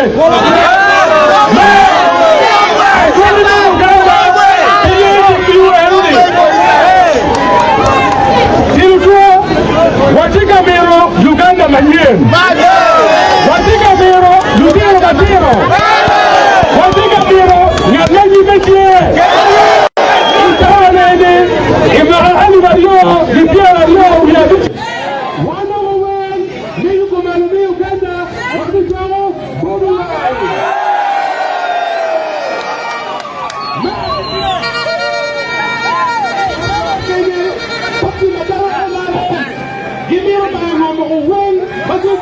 Uganda. Museveni, Omaima Yudue. Omaima Yaban, Isabelle, Yama, Matiaba. Yawama, Onera Juna, Bedariaba. Let me see. Wakwero, Nogachana. Wakwero, Tomatero, Museveni.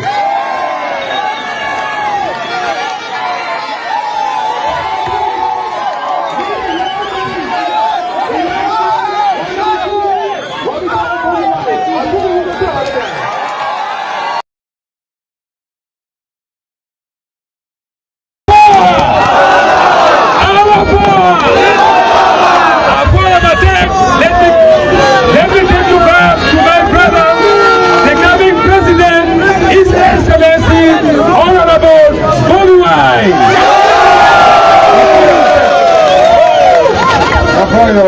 Thank you very much.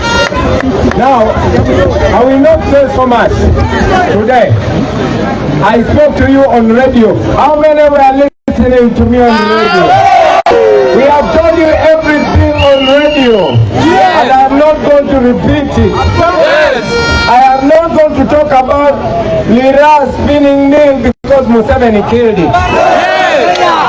I am not going to talk about the people that are being killed on Lake Shoga. I am not going to talk about the land grabbing in Apa. I am not going to talk about the hospitals that are killed and the schools that are killed. I will only say one thing. We want Museveni to go, and Museveni must go now.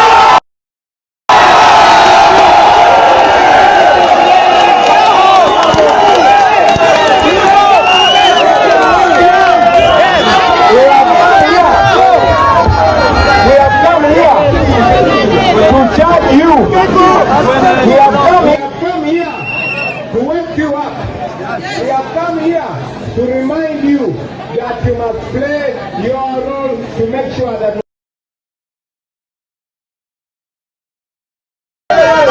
all of us are victims. All of us are victims to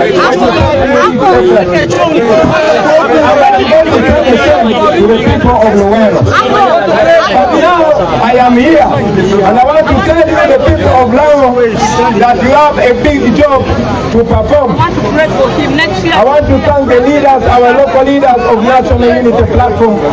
I want to thank my brother Okello Daniel here. I want to thank my brother Antonio Michael Chris. I want to thank our other leaders, and I want to mention them. We have Comrade Antonio Michael Chris, who is a deputy for our youth and the coordinator of Lamu Sub-Region. I want to salute the Honorable Okello Daniel, because he's not only our leader, but he was also flag bearer for us. I want to thank my brother Mao Moses. Mawa Moses. Sorry, I almost called him Mao. My brother Mao Moses. Comrade Angio Daniel. Comrade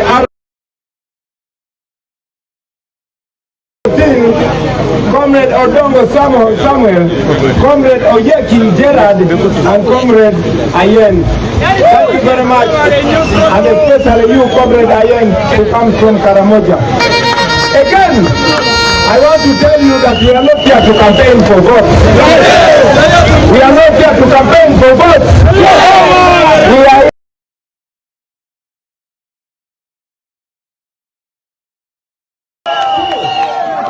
We are moving all over the country. When you see that the revolution has started, please rise up also and let us work together from the west to the east, from the north to the south and central, and we all move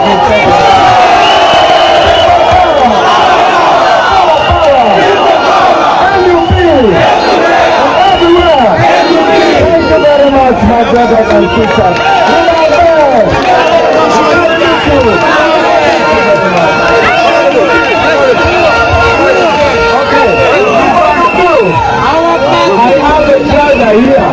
I have a brother here. His name is producer. Please have the microphone. Did you know that my producer comes here? Done magic. People power. Our power. People power.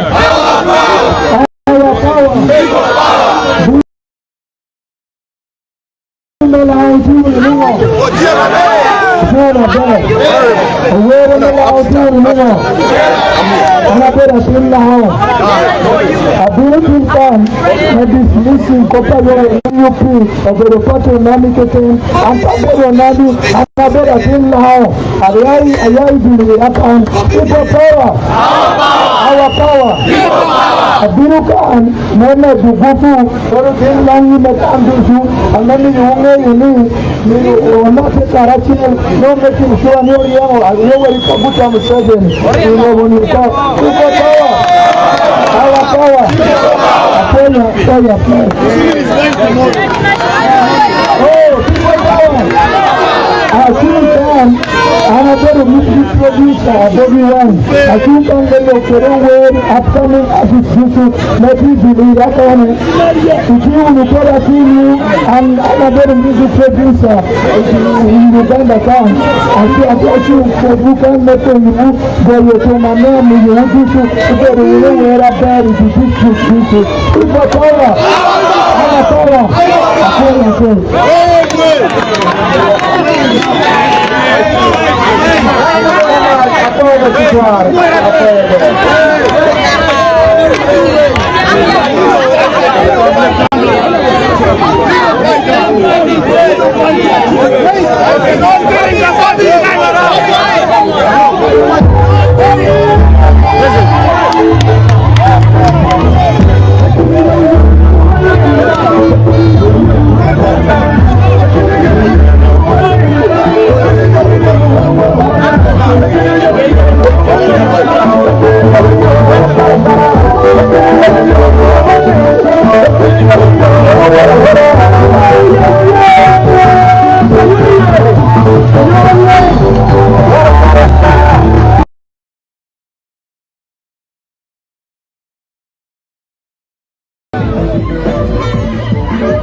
nate obwo bwe bubaka bwa His Excellency Robert Kyagulanyi Ssentamu bwawadde abantu beerira wafisi eyo egguddwawo mu butongole olunaku olwaleero.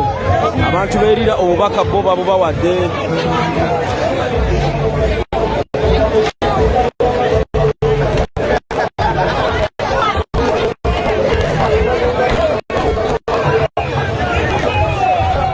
Tugivuze enkya public holiday Luweero, enkya ab'e Luweero public holiday.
Yesu bwe yazaalibwa mu nsi y'omusajja oba bwe yazaalibwa mu maka g'omusajja omwavu webayitanga Amini Joseph ne mukyala we Maria oyo eyazaalibwa eyalifuna olubuto ku lwa Mwoyo Omutukuvu. Yesu teyafuna kitiibwa ku kyalo gy'azaalwa, era bye yakolanga ku myaka 9 ebyamagero baabizaala wanga, naye bwe yavaayo n'ava ku kyalo gy'azaalwa n'agenda. Gy'azaalwa bwe baatandika okuwulira ebyamagero ebyo balukanga emberenge, baatandika okumuyita omwana waabwe, era Yesu yasalawo okudda ewaabwe. Baamwaniriza mbitiibwa, baatema ensansa, lwe olunaku lwe bayita Palm Sunday, baamwalirira engoye, baamuleetera ku ndogoye enjeru, baamwaniriza.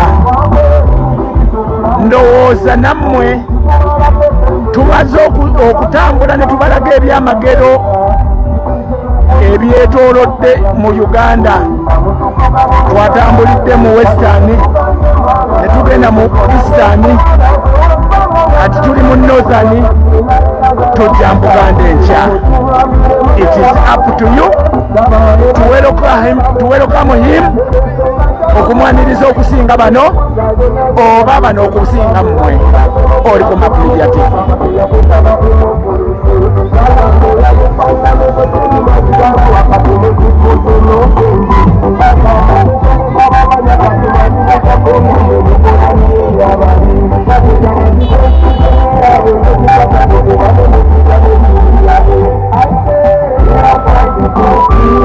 Bwe tunaava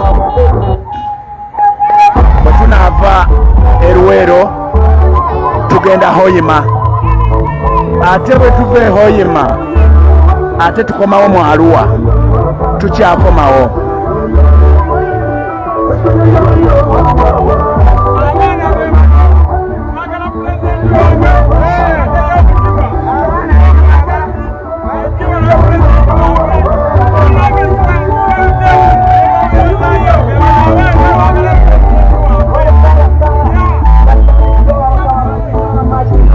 Ndowooza gw'okiraba otiisa abaana bavudde waka baagala kulaba pulezidenti waabwe, omusajja n'abassa ku pikipiki, kati gw'oli awo.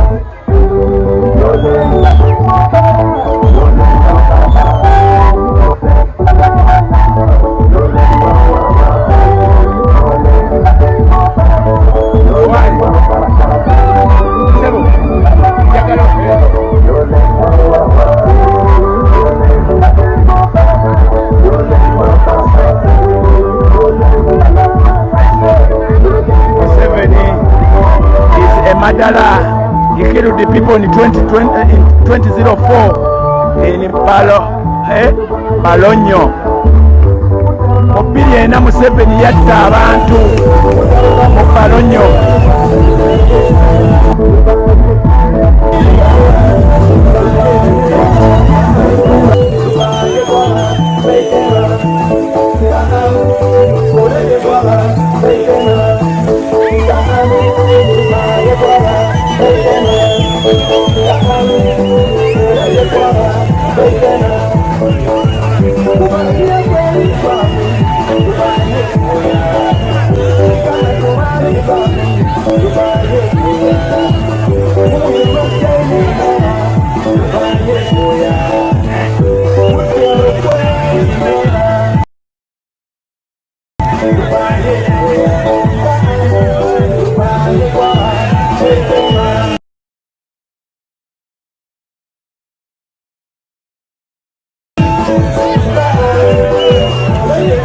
Nabajaja musanyufu.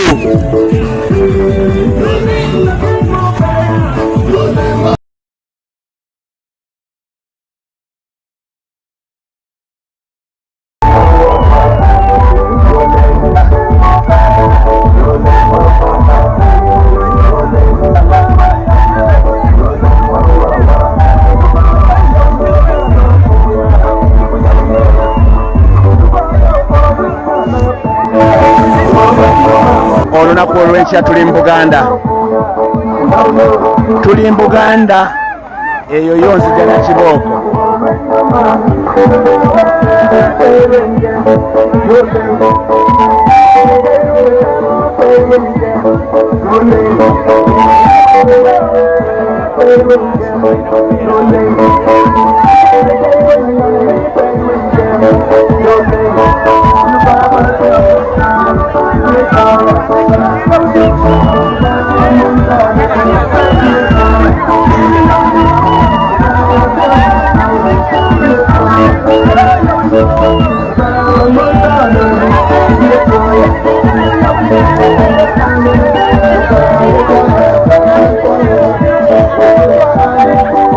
How are you?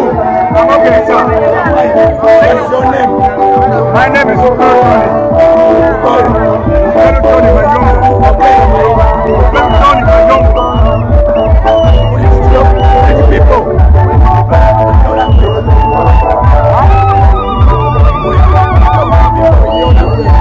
Yes, I'm Tony Mayongo.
Katonda yamanyi nange nyini akola nkooye n'omusana gw'ekkuba n'okuwuga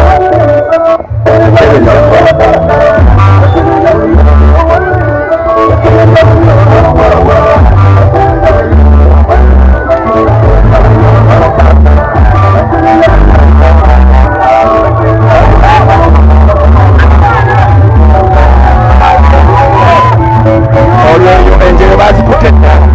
We are going to clean. We are going to clean the city.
That we don't want.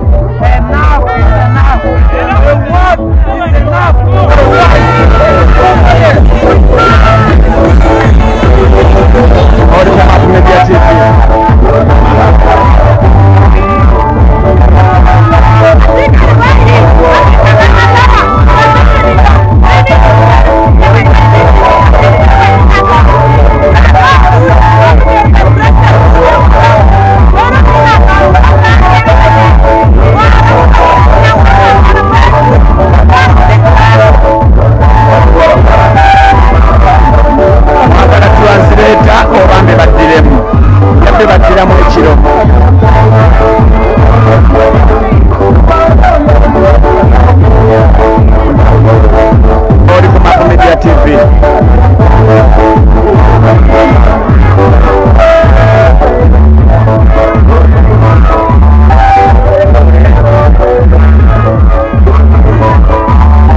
We are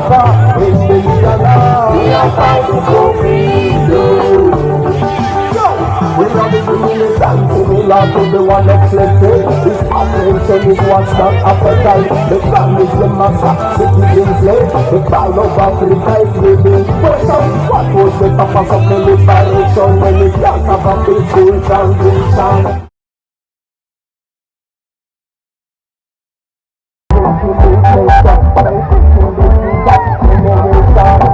Our leader become the leader and our nation become perfect.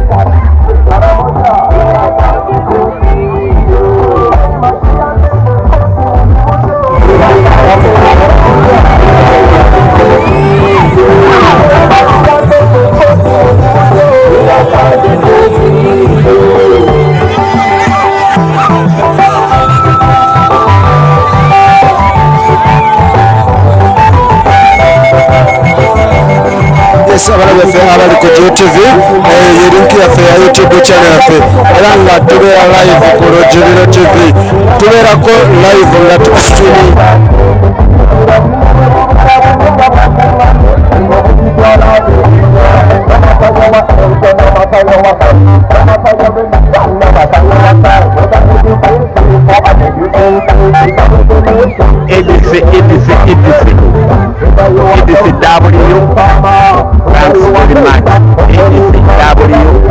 Thanks very much.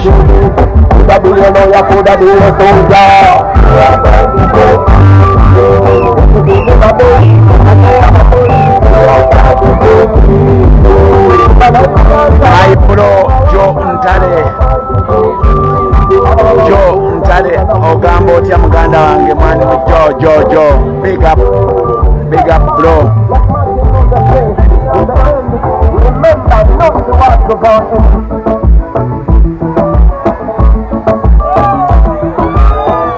Nziramu okuyisaawo ekirango kino omwami eyalabikira ku peegi ya Rebecca Agaba omulema eyali avuga akagaali Rebecca Agaba akwetaaga akugulira entambula endala so mbadde nkusaba omuntu yenna alina ennamba ye njagala kwogera na mwami oyo naye njagala kuyita ku WhatsApp nsobole okwogera naye ku vidiyo nkakasize eddala nga yeye era omwami oyo yennyini tujja mukwasa ekirabo kye nga tekiyise mu muntu mulala ye yennyini gwe twetaaga jangu ku WhatsApp yange then osobole okwogera nange akawungezi oba bwe tuva ku live eno bwe tuba tumaliriza live eno mukubiraako ku video call then we talk. Madamu Rebecca ayagala kukwasa kirabo kyo yakusalawo akikuwe kulwa obulungi bwa struggle olw'obwagazi bwe walaga struggle ate ng'oli mulema yakusaasira olw'obulema neweewaayo oli ku Map Media TV nange Map Abekendera.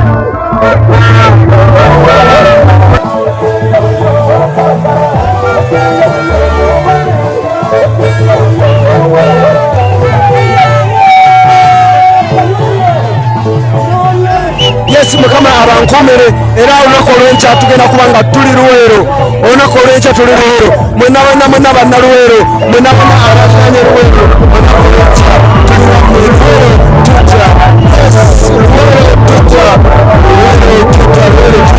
tujja yes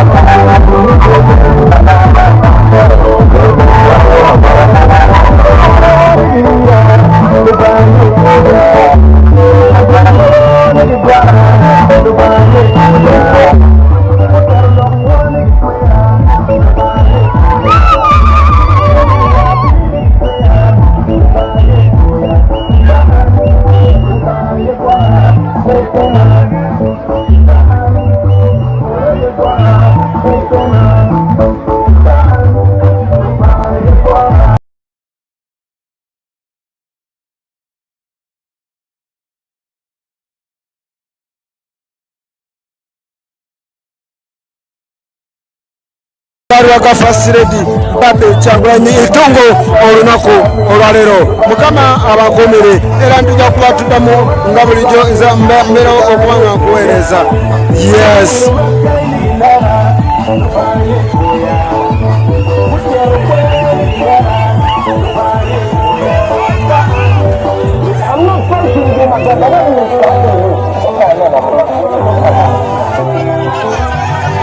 Yes, Mukama bankumire kamberekereze.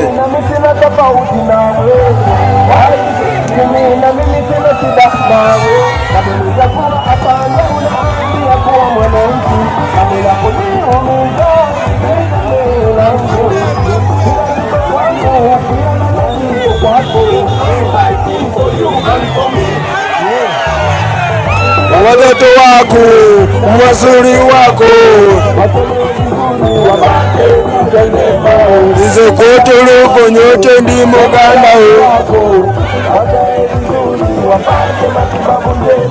Ize kotuluko nyote ndi Muganda Buli chokola zibamba koina Afande zidikani nawe Sipigani nawe Afande sirwana nawe gwe Sirwana nawe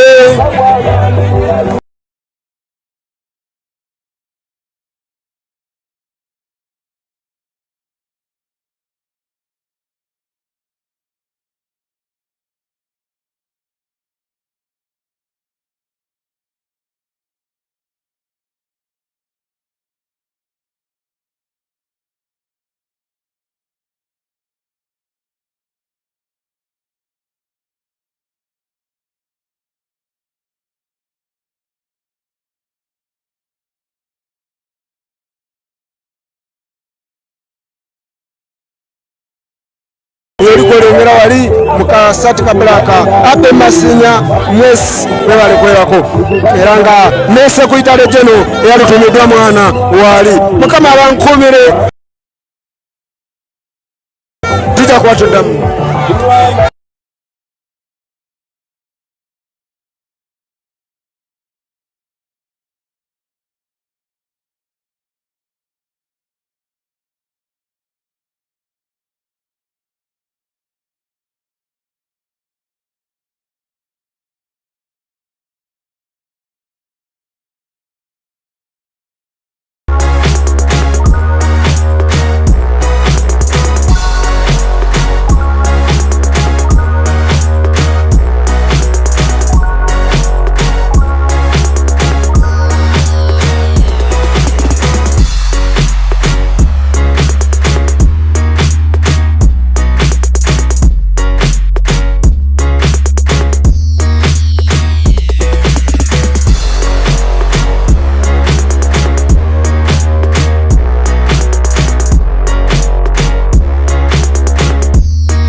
Ndieno musaidizi ndieno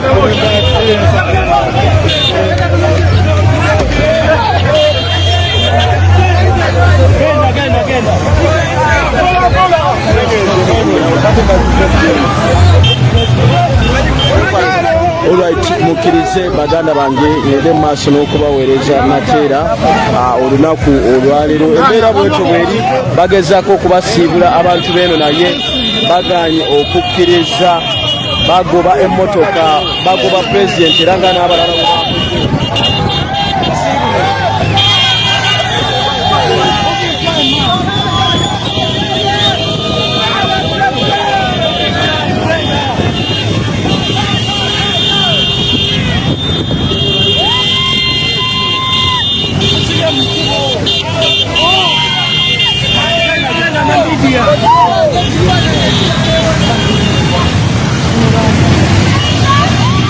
Pulezidenti bwatyo abasiibudde olunaku olwaleero abantu beerira